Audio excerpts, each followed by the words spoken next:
कैसे हैं आप सब? आई एम वेरी श्योर कि बेहतरीन होंगे। तो भाई साहब, अपने सभी ने इनसाइडर ट्रेडिंग के जो रेगुलेशंस हैं वहां पे अमेंडमेंट्स लाए हुए हैं। ठीक है, मतलब अमेंडमेंट में एडिशन कर दिया है बच्चों, एक नया चैप्टर ऐड कर दिया है और इस चैप्टर का जो नाम है दैट इज 3A।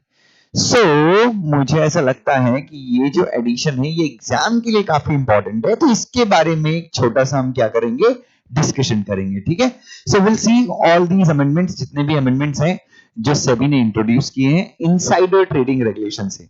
अब चलिए मैं आपको थोड़ा सा ब्रीफ दे देता हूं कि भाई ये जो अमेंडमेंट्स हैं ये किस चीज से रिलेट करते हैं। ठीक है, क्या है ये अमेंडमेंट्स के पीछे इंटेंशन क्या है। तो चलिए सबसे पहले मैं आपको बताता हूं। यूएसए में, यूनाइटेड स्टेट्स ऑफ अमेरिका, हम मानते हैं कि यूनाइटेड स्टेट्स ऑफ अमेरिका में सबसे अच्छे लॉज बनते हैं किसको रोकने के लिए, इन्वेस्टर को या इनसाइडर ट्रेडिंग को रोकने के लिए और इन्वेस्टर को प्रोटेक्ट करने के लिए सबसे अच्छे लॉज अगर किसी कंट्री में बनते हैं तो उस कंट्री का नाम क्या है, यूएसए। अब यूएसए में 2016 में एक स्कीम लाई गई कि यार ऐसे ना बहुत सारे इनसाइडर ट्रेडिंग के इंस्टांसेस हो जाते हैं। ऐसे बहुत सारे क्या हो जाते हैं, इनसाइडर ट्रेडिंग के इंस्टांसेस हो जाते हैं, इनसाइडर ट्रेडिंग के वाक्य हो जाते हैं, जो साला मतलब प्रमोटर्स हैं, कंपनी के डायरेक्टर्स हैं, कंपनी के कुछ चुनिंदा एम्प्लॉइज हैं ऊपर के, जिनके पास खुफिया जानकारी रहती है और ये लोग इनसाइडर ट्रेडिंग कर लेते हैं और किसी को कानों कान भनक नहीं होती। लेकिन कंपनी के अंदर ऐसे कई ऑनेस्ट लोग होते हैं, ऐसे कई ईमानदार लोग होते हैं जिनको ना इस चीज से बड़ी प्रॉब्लम होती है कि यार साला एक आम निवेशक, मतलब जो नॉर्मल शेयर होल्डर है, बेचारे रिटेल शेयर होल्डर हैं, ये लोग बेचारे कंपनी के शेयर खरीदते रहते हैं, बेचते रहते हैं, इनको पता होता नहीं है। कंपनी के टॉप लेवल के लोग जिनके पास साला सारी इनसाइडर इंफॉर्मेशन होती है, ये लोग पैसे कमाते, करोड़ों अरबों रुपए कमाते हैं और निकल लेते हैं बच्चों। एक और चीज आप देखिए, रिलायंस इंडस्ट्री का शेयर जब सबसे ज्यादा गिरा था 885 या 95 पे कुछ आया था, उस समय रिलायंस में जो प्रमोटर फैमिली है, मुकेश अंबानी, उनके बच्चे, उनकी वाइफ, जो प्रमोटर ग्रुप के लोग हैं, इन लोगों ने लगभग 3 करोड़ शेयर्स खरीदे बच्चों। ठीक है, उस समय तो 895 पे जब प्राइस था तो ऐसा डर लग रहा था कि यार क्या होगा क्या नहीं होगा, मतलब और कितना गिरेगा मार्केट, इतनी अनिश्चितता लग रही थी। हालांकि उन्होंने सारे लॉस को कंप्लाई करके खरीदा बच्चों। रिलायंस इंडस्ट्रीज है तो कंप्लाइंस में बच्चों they spend heavily on compliances, मतलब वो कंप्लाइंस पे पूरा जोर डालते हैं। बट मुझे एक साधारण निवेशक के नजर से देखूं तो मुझे बड़ा चीटेड फील हुआ जब पूरा मार्केट सोच रहा है 895 हो गया, अब तो कोरोना है, सबके क्वार्टर के रिजल्ट खराब आएंगे, उसी समय न्यूज आती कि इन लोगों ने 3-4 करोड़ शेयर खरीद लिए। और बच्चों जिस दिन से इन लोगों ने शेयर खरीदा उस दिन के बाद से अगर आप रिलायंस का चार्ट देखें तो आज रिलायंस का चार्ट कुछ 3-3.5-4 महीने हुए हैं उनको खरीदे हुए, आज रिलायंस का शेयर 2100 रुपए जाकर आया। मतलब यार अंबानी फैमिली ने बहुत कम समय में अपने पैसे को डबल से भी ज्यादा कर लिया। और उनके खरीदने के बाद ही आप देखिए फेसबुक की डील हुई, उसके बाद उनके दुनिया भर के इन्वेस्टमेंट, जियो प्लेटफॉर्म पे दुनिया भर के इन्वेस्टमेंट हुए। क्या अंबानी फैमिली को इस चीज का इल्म नहीं होगा? बट स्टिल वो बोलते नहीं, हमने तो लॉ के हिसाब से किया, आप देख लीजिए इनसाइडर ट्रेडिंग रेगुलेशन, हमने तो सब कुछ फॉलो किया है। सो बच्चों कहीं ना कहीं अब बच्चों ये मुझे थोड़ा सा दुख भी होता है ये बताते हुए कि यस उन्होंने लॉ के हिसाब से किया है, बट स्टिल शेयर की वैल्यू तो आज डबल हो गया। उन्होंने कुछ ऐसा भी है कि they will not be able to sell their share for some period, लेकिन कौन बेचेगा रिलायंस के शेयर बच्चों? तो लेकिन उन लोगों को इस चीज का तो इल्म था ही ना कि मतलब they must be aware of the developments, no anyway. तो बच्चों कहीं ना कहीं, अब रिलायंस का तो नहीं पता, बट यूएसए में जो 2016 में हुआ कि यार अब ना एक ऐसी स्कीम लाई जाए उन लोगों को रिवॉर्ड देना, मतलब एक सभी ने बेसिकली क्या किया ना, एक रिवॉर्ड स्कीम चालू की है। रिवॉर्ड स्कीम मतलब कंपनी के अंदर ऐसे कोई ईमानदार लोग हैं जिनको इस चीज से शिकायत है, कि यार ये टॉप लेवल के जो लोग हैं ये लोग साला इनसाइडर ट्रेडिंग करते हैं, इनको गुप्त जानकारी पता होती है और ये उस जानकारी के आधार पर शेयर खरीदते हैं, उस जानकारी के आधार पर शेयर बेचते हैं। तो ऐसे कुछ ईमानदार जो एम्प्लॉइज हैं वो आके शिकायत कर सकते हैं या अपना पक्ष रख सकते हैं किसके सामने, सेबी के सामने। हालांकि जो शिकायत वो करें वो शिकायत एकदम ठोस होनी चाहिए, मतलब वो शिकायत जो है फॉल्स या वेक्सेशियस नहीं होनी चाहिए, किसी को फंसाने की नीयत से, झूठा फंसाने की नीयत से नहीं होना चाहिए। तो अगर आप ईमानदारी से सही शिकायत सेबी के सामने करते हैं कि भाई कंपनी में इनसाइडर ट्रेडिंग हो रही है, तो सेबी बिल्कुल बिना किसी शक के, सेबी जो है वो उन लोगों के खिलाफ क्या करती है, जांच करती है, कार्यवाही करती है और पकड़े जाने पे दोषियों को सेबी क्या करती है, सजा देती है, उनके सही अंजाम तक उनको पहुंचाती है। तो यूएसए ने इस मामले में प्रगति की और उसके बाद हम लोग जो हैं, हम लोग भी इस चीज को फॉलो करेंगे। अब अगर देखा जाए तो ऐसे कई इंस्टांसेस हैं जहां पे बच्चों क्या होता है ना, एक और चीज याद रखिए, ये जो प्रमोटर्स होते हैं ये बड़े पैसे वाले लोग होते हैं। मुझे याद है 2009 या 2010 में SREI इंफ्रास्ट्रक्चर करके देयर वाज अ कंपनी, जिसके कंप्लायंस ऑफिसर ने कंपनी के खिलाफ बहुत सारी आवाज उठाई। कंपनी के खिलाफ उन्होंने कहा कि यार इस कंपनी के जो प्रमोटर्स हैं वो इनसाइडर ट्रेडिंग करते हैं, ऐसा और वैसा दुनिया भर के आरोप किसने लगाए, कंप्लायंस ऑफिसर ने लगाए प्रमोटर के अगेंस्ट। आई बिलीव 2008 का वाक्य है। लेकिन जब ये आरोप लगे तो प्रमोटर्स तो बहुत पावरफुल थे, उन्होंने ऊपर नीचे सेटिंग की और उस बेचारे जो भी कंप्लायंस ऑफिसर था उसका जीना हराम कर दिया, उसको बेचारे को नौकरी के लिए परेशान होना पड़ा, वहां से वो निकल गया। बट ये लोगों की लॉबी इतनी स्ट्रांग थी कि उसको नौकरी के लिए भटकना पड़ा। बच्चों, उसने जो आरोप लगाए थे वो काफी हद तक सही थे और कंपनी के जो शेयर प्राइस थे वो भी गिरे, लेकिन बच्चों प्रमोटर्स का कुछ नहीं हुआ। तो कहने का मतलब है ऐसे लोग जो सच्चाई का साथ देते हैं, जो आवाज उठाते हैं अन्याय के खिलाफ, उन लोगों को बहुत ज्यादा तड़पना भी पड़ता है, उन लोगों को विक्टिमाइज भी किया जाता है। तो सभी के 3-4 इरादे आप यहां पे समझिए। सबसे पहले सभी चाहती है कि जो लोग इन्फॉर्मेंट बनते हैं, इन्फॉर्मेंट मतलब खबरी बनते हैं, जो लोग सभी को खबर देते हैं कि भाई इस कंपनी में इनसाइडर ट्रेडिंग हो रही है, हो चुकी है या फिर होने वाली है, ऐसी जानकारी जो लोग कंपनी को देते हैं उनको कहा गया इन्फॉर्मेंट। क्या क्या कहा गया है, इन्फॉर्मेंट। ये लोग जब सभी के पास जाएंगे, शिकायत करेंगे, तो दो चीजें हैं, सभी इन लोगों को सुरक्षा देगी, मतलब सभी ये इंश्योर करेगी कि इन लोगों को विक्टिमाइज ना किया जाए, और दूसरा सभी उस शिकायत में, जो इनसाइडर ट्रेडिंग वाली शिकायत है, सभी उस शिकायत की क्या करेगी, छानबीन करेगी। ठीक है। नाउ अब यहां पे जो इन्फॉर्मेंट है, अगर वो चाहे तो खुद से भी शिकायत दे सकता है। अगर उसको खुद से शिकायत देने की इच्छा नहीं, वो चाहते कि उसकी आइडेंटिटी को छुपा के रखा जाए, तो सभी उसके बदले, इन्फॉर्मेंट के बदले उसका लीगल रिप्रेजेंटेटिव भी क्या कर सकता है, शिकायत दे सकता है। शिकायत करने की जो प्रक्रिया है बड़ी सिंपल है, एक वॉलंटरी इंफॉर्मेशन डिस्क्लोजर फॉर्म होता है, if I am not mistaken. Yes, कौन सा फॉर्म होता है, एक वॉलंटरी इंफॉर्मेशन डिस्क्लोजर फॉर्म होता है, जिसको भर के ये जो इन्फॉर्मेंट है ये शिकायत कर सकता है कि इस कंपनी में इनसाइडर ट्रेडिंग हो रही है, हो चुकी है या फिर होने वाली है। सो बच्चों, और यहाँ पे जो मेरे नोट्स हैं आप देखेंगे कि जो नोट्स हैं ये स्पीकिंग नोट्स हैं। अब स्पीकिंग नोट्स क्या होते हैं इसका भी मैं आपको करीब से एक मुजाहरा करवाऊंगा, मैं आपको दिखाऊंगा कि स्पीकिंग नोट्स क्या होते हैं। So shall we start. I believe आपको थोड़ी बहुत पिक्चर क्लियर हो गई है। तो बस बच्चों, कुल मिला के इन्फॉर्मेंट को एनकरेज करना कि भाई तू जानकारी दे, तेरी कंपनी में क्या इनसाइडर ट्रेडिंग हो रही है, क्योंकि ये जो इनसाइडर ट्रेडिंग, कई इनसाइडर ट्रेडिंग ऐसी होती है जो सभी को समझ में नहीं आता और इनसाइडर ट्रेडिंग हो जाती है, मतलब लोग इतना दिमाग लगाते हैं। तो ये इन्फॉर्मेंट को, इन्फॉर्मेंट मतलब कौन होगा बच्चों, मेन तो मेरे ख्याल से अपन ही है, कंपनी सेक्रेटरीज ही है। मैं वही बोलता हूँ कंपनी सेक्रेटरी का रोल अब बहुत ज्यादा बढ़ रहा है, सभी ने भी इस चीज को रिकॉग्नाइज किया है। चलिए तो देखते हैं। और इन्फॉर्मेंट जो है, उस इन्फॉर्मेंट को रिवॉर्ड देने की बात की गई है। सो इन्फॉर्मेंट को सबसे पहले तो प्रोटेक्शन मिलेगी, उसके बाद उसे क्या दिया जाएगा,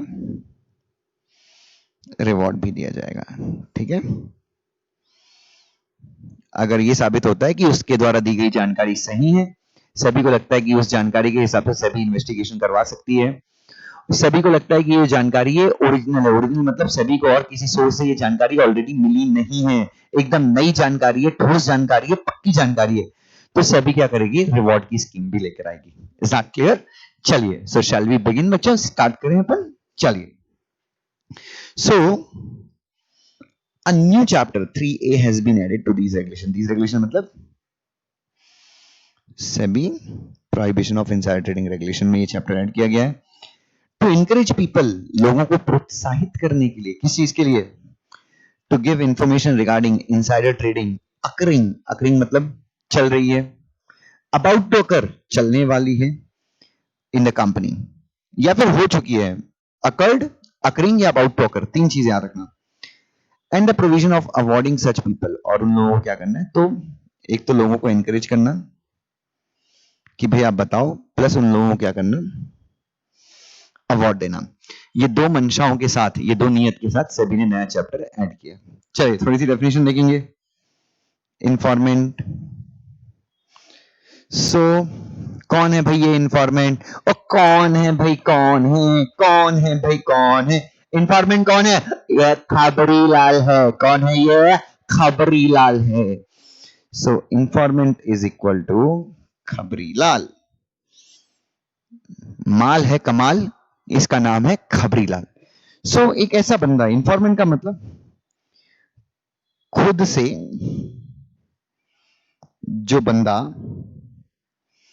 सेबी को बताता है कि इनसाइडर ट्रेडिंग हो चुकी है, हो रही है या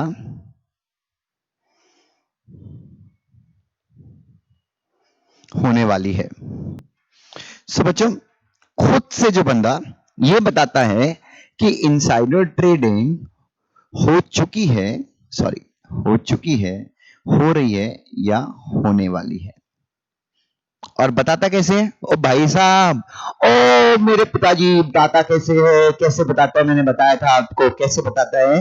वॉलंटरी इंफॉर्मेशन डिस्क्लोजर फॉर्म भर के। बात खत्म। वो बंदा क्या कहलाएगा? इंफॉर्मेंट। ठीक है। अब बच्चों, अब एक चीज, अब मतलब एक बंदा ना चाहे अवार्ड लेने की नियत से इंफॉर्मेशन दे या फिर अवार्ड लेने की नियत उसकी ना हो, मतलब समझिए, जो बंदा इंफॉर्मेंट है, मतलब अगर मैं ये कहूं कि भाई मुझे अवार्ड नहीं चाहिए, मैं तो सिर्फ ऐसे ही बता रहा हूं, तो भी मैं इंफॉर्मेंट हूं। मतलब आप अवार्ड के लालच में इंफॉर्मेशन दे रहे हैं, आप अवार्ड के लालच में इंफॉर्मेशन नहीं है, मतलब अवार्ड ना मिलने के, मतलब अवार्ड ना भी मिले आपको तो भी चलता है, मतलब अवार्ड मिले ना मिले इससे आपको कोई फर्क नहीं पड़ता, इससे आपके इंफॉर्मेंट होने पे कोई फर्क नहीं पड़ेगा। So you are an informant whether you intend to take award, whether you don't intend to take the award. आपकी इंफॉर्मेशन से आपको, आप अवार्ड के लिए क्वालिफाई करें, आप अवार्ड के लिए क्वालिफाई ना करें, इससे कोई फर्क नहीं पड़ता, you will still be called as an informant. ठीक है। आपने इंफॉर्मेशन दी, सभी ने इंक्वायरी की, बढ़िया मजा आ गया सभी को, सभी ने सामने वाले को पकड़ लिया, बट आप अवार्ड के लिए क्वालिफाइड नहीं हुए, कोई दिक्कत नहीं, आप फिर भी क्या कहलाएंगे? इंफॉर्मेंट। Is that clear? चलिए तो एक बार देखते हैं क्या डेफिनेशन है अपने यहाँ पे। इट मीन्स एन इंडिविजुअल और इंडिविजुअल्स, इंडिविजुअल और इंडिविजुअल्स मतलब एक या एक से ज्यादा इंसान भी हो सकता है, हु वॉलंटरली, खुद की इच्छा से, बिना किसी प्रेशर के, submit to SEBI a voluntary information disclosure form relating to what बेटा? relating to a, ये n नहीं है, relating to a suspected मतलब शक है इसको, violation of insider trading laws that has occurred मतलब हो चुका है, occurring और reason to believe that is about to occur। ठीक है। तो एक ऐसा बंदा एक ऐसा बंदा जो सभी को वॉलंटरली बताता है कि भाई वायलेशन हुआ है इनसाइडर ट्रेडिंग लॉस का। अब एक मिनट, वायलेशन हो चुका है या फिर होने वाला है या फिर हो चुका है, या सॉरी हो रहा है। ठीक है। As per this regulation it does not matter whether such individual satisfy the requirement, procedure और condition to qualify for the award. और इस चीज से कोई फर्क नहीं पड़ता कि वो बंदा जो इंफॉर्मेशन दे रहा है वो अवार्ड के लिए क्वालिफाई हो या फिर ना हो, या उसकी इंफॉर्मेशन अवार्ड के लिए क्वालिफाई हो या ना हो, इससे कोई फर्क नहीं पड़ता, उसका स्टेटस जो है वो क्या रहेगा? इंफॉर्मेंट ही रहेगा। ठीक है। तो ये डेफिनेशन हो गई। अब स्पीकिंग नोट्स क्या है? देखिए, खुद से जानकारी जो देता है किसी इनसाइडर ट्रेडिंग की, इनसाइडर ट्रेडिंग हुई है या होने वाली है या हो चुकी है, अवार्ड मिले या ना मिले, या उसकी इंफॉर्मेशन अवार्ड के लिए क्वालिफाई करे या ना करे, इससे कोई फर्क नहीं पड़ता। अच्छा, अगर आपने कौन सी इंफॉर्मेशन दी है सेबी को? इरेलीवेंट,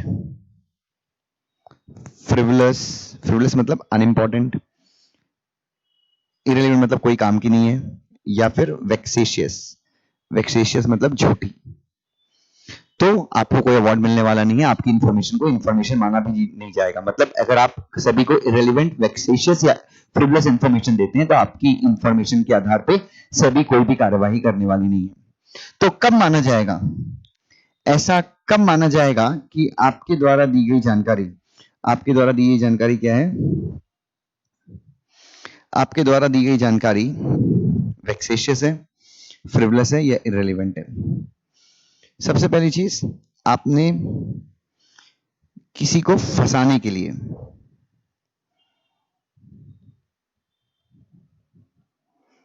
कि किसी के खिलाफ झूठा मुकदमा चले, अगर इस नियत से आपने सभी को इंफॉर्मेशन दी है तो माना जाएगा कि आपकी इंफॉर्मेशन वेक्सेशियस है। आपने सभी को इंफॉर्मेशन तो दी है कुछ, बट उस इंफॉर्मेशन से ना ICDR, sorry insider trading regulation violate होते ही नहीं है। मतलब आपने जो इन्फॉर्मेशन सेबी को दी है उस इंफॉर्मेशन से, मतलब उस इंफॉर्मेशन के आधार पे, जैसे मुकेश अंबानी ने जो भी अभी शेयर्स खरीदे उनकी फैमिली मेंबर्स ने, उन्होंने प्रॉपर इनसाइडर ट्रेडिंग के लॉस का पालन करके शेयर खरीदे। तो अगर आप कोई बंदा उसकी जानकारी भी दे तो शायद वो इंफॉर्मेशन को इररेलेवेंट माना जाएगा। ठीक है, तो ध्यान से, तो कब माना जाएगा कि आपने जो इंफॉर्मेशन दी है फॉल्स, इररेलेवेंट या वेक्सिशियस है? पहला, डज नॉट कॉन्स्टिट्यूट, मतलब ऐसी इंफॉर्मेशन जो आप सभी को दे रहे हैं, जिस इंफॉर्मेशन या ऐसी शिकायत आप सभी कर रहे हैं जिस शिकायत से कोई भी इनसाइडर ट्रेडिंग का लॉ वायलेट नहीं होता, नंबर 1।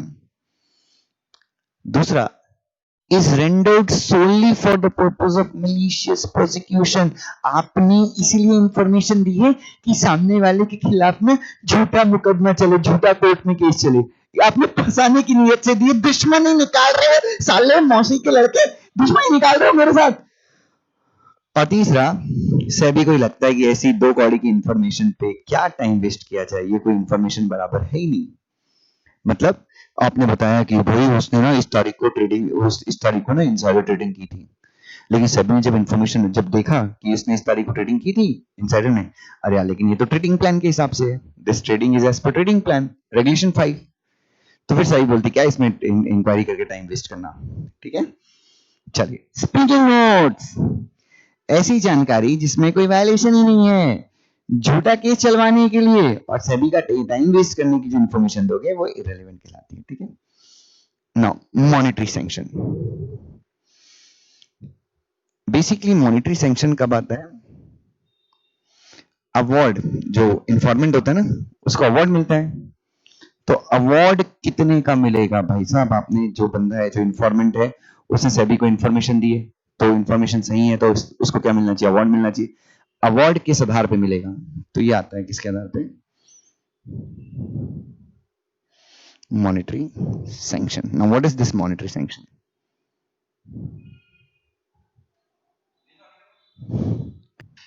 चलिए, सो मॉनेटरी सैंक्शन के आधार पे रिवॉर्ड का अमाउंट फिक्स होता है।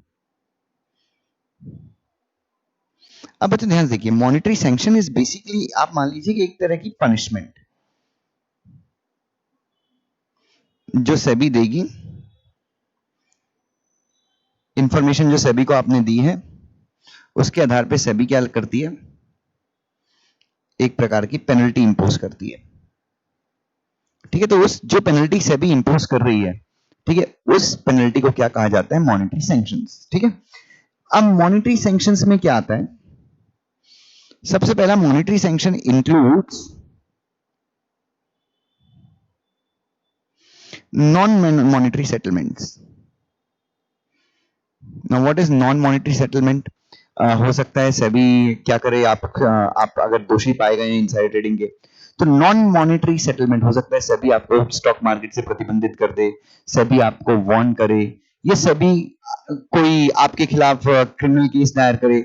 तो ये सारे कौन से सेटलमेंट हो गए? These are non monetary settlement, मतलब यहाँ पे पैसे से लेने देना कोई नहीं है। तो ये नॉन मॉनेटरी सेटलमेंट भी किसके अंदर आएगा? नॉन मॉनेटरी सेटलमेंट भी किसके अंदर आएगा? मॉनेटरी सैंक्शंस के अंदर आएगा। या फिर सेबी कोई अमाउंट आपसे चार्ज करती बाय वे ऑफ पेनल्टी, कम से कम कितने रुपए की? 1 करोड़ रुपए की। तो अगर सेबी आपसे क्या करती है? नॉन मॉनेटरी सेटलमेंट करती है, वो मतलब नॉन मॉनेटरी सेटलमेंट में पैसे नहीं होंगे, या फिर, लेकिन हाँ वहां पे पैसे नहीं है बट स्टिल आपको रिवॉर्ड के लिए हम कहीं ना कहीं मॉनेटरी सैंक्शन को कंसीडर करते हैं। तो पहला, नॉन मॉनेटरी सैंक्शन के अंदर क्या आएगा? सेटलमेंट जो सेबी करती है जो पैसों में नहीं है। और दूसरा, डिस्गॉर्जमेंट। डिस्गॉर्जमेंट मतलब सभी आपके बैंक में रखे हुए पैसों को फ्रीज कर सकती है, कुछ पैसों को जब्त कर सकती है, और कम से कम या आपसे पैसे मांग सकती है, कितने के? कम से कम 1 करोड़ रुपए का। ठीक है, तो ये दोनों ही चीजें किसके अंदर आ जाएंगी? मॉनेटरी सैंक्शन के अंदर। देखिए, मॉनेटरी सैंक्शन का मतलब होता है any non monetary settlement terms, जो पैसे से रिलेटेड सेटलमेंट टर्म्स हैं वो, या फिर any direction of SEBI, SEBI कोई डायरेक्शन देती है in the nature of disgorgement, in the nature of disgorgement, जब्ती करना, फ्रीज कर देना, under securities law aggregating to at least कितना? 1 crore, arising from operative facts contained in the original information. तो आपने जो इंफॉर्मेशन सेबी को जमा की है, उस इंफॉर्मेशन में जो तथ्य लिखे थे उसको जांच करने के बाद सेबी आपसे क्या करती है, सेबी एक्ट 1992 के हिसाब से पेनल्टी लगाती है, या फिर हो सकता है इनसाइडर ट्रेडिंग रेगुलेशन के हिसाब से पेनल्टी लगाए, और कम से कम आपसे कितना वसूले, 1 करोड़ रुपए। ठीक है, तो मॉनेटरी सैंक्शन के अंदर क्या आ गया, और ये जो भी आपके खिलाफ सैंक्शन लगाए जा रहे हैं, जो भी आपको पनिशमेंट दी जा रही है, ये जो भी चीजें हो रही है, ये किसके आधार पर हो रही है, जो इंफॉर्मेशन इन्फॉर्मेंट ने दी है। और मॉनेटरी सैंक्शन हम आगे भी पढ़ेंगे, जब किसकी बात आएगी, जब रिवॉर्ड देने की बात आएगी, तो भी हम मॉनेटरी सैंक्शन के ऊपर डिस्कशन करेंगे। ठीक है, सो मॉनेटरी सैंक्शन क्यों पढ़ रहे हैं हम, बेसिकली एक प्रकार का रिवॉर्ड देने का तरीका है, और इससे ये भी समझ में आता है कि इंफॉर्मेशन के आधार पे जो इंफॉर्मेंट, जो वॉलंटरी इंफॉर्मेशन डिस्क्लोजर फॉर्म में जो इंफॉर्मेशन दे रहा है, उसके आधार पे कम से या तो नॉन मॉनेटरी सेटलमेंट हो जाएगा, या फिर कम से कम सामने वाले को, दोषी आदमी को 1 करोड़ रुपए का डिसगॉर्जमेंट हो सकता है या जुर्माना लग सकता है।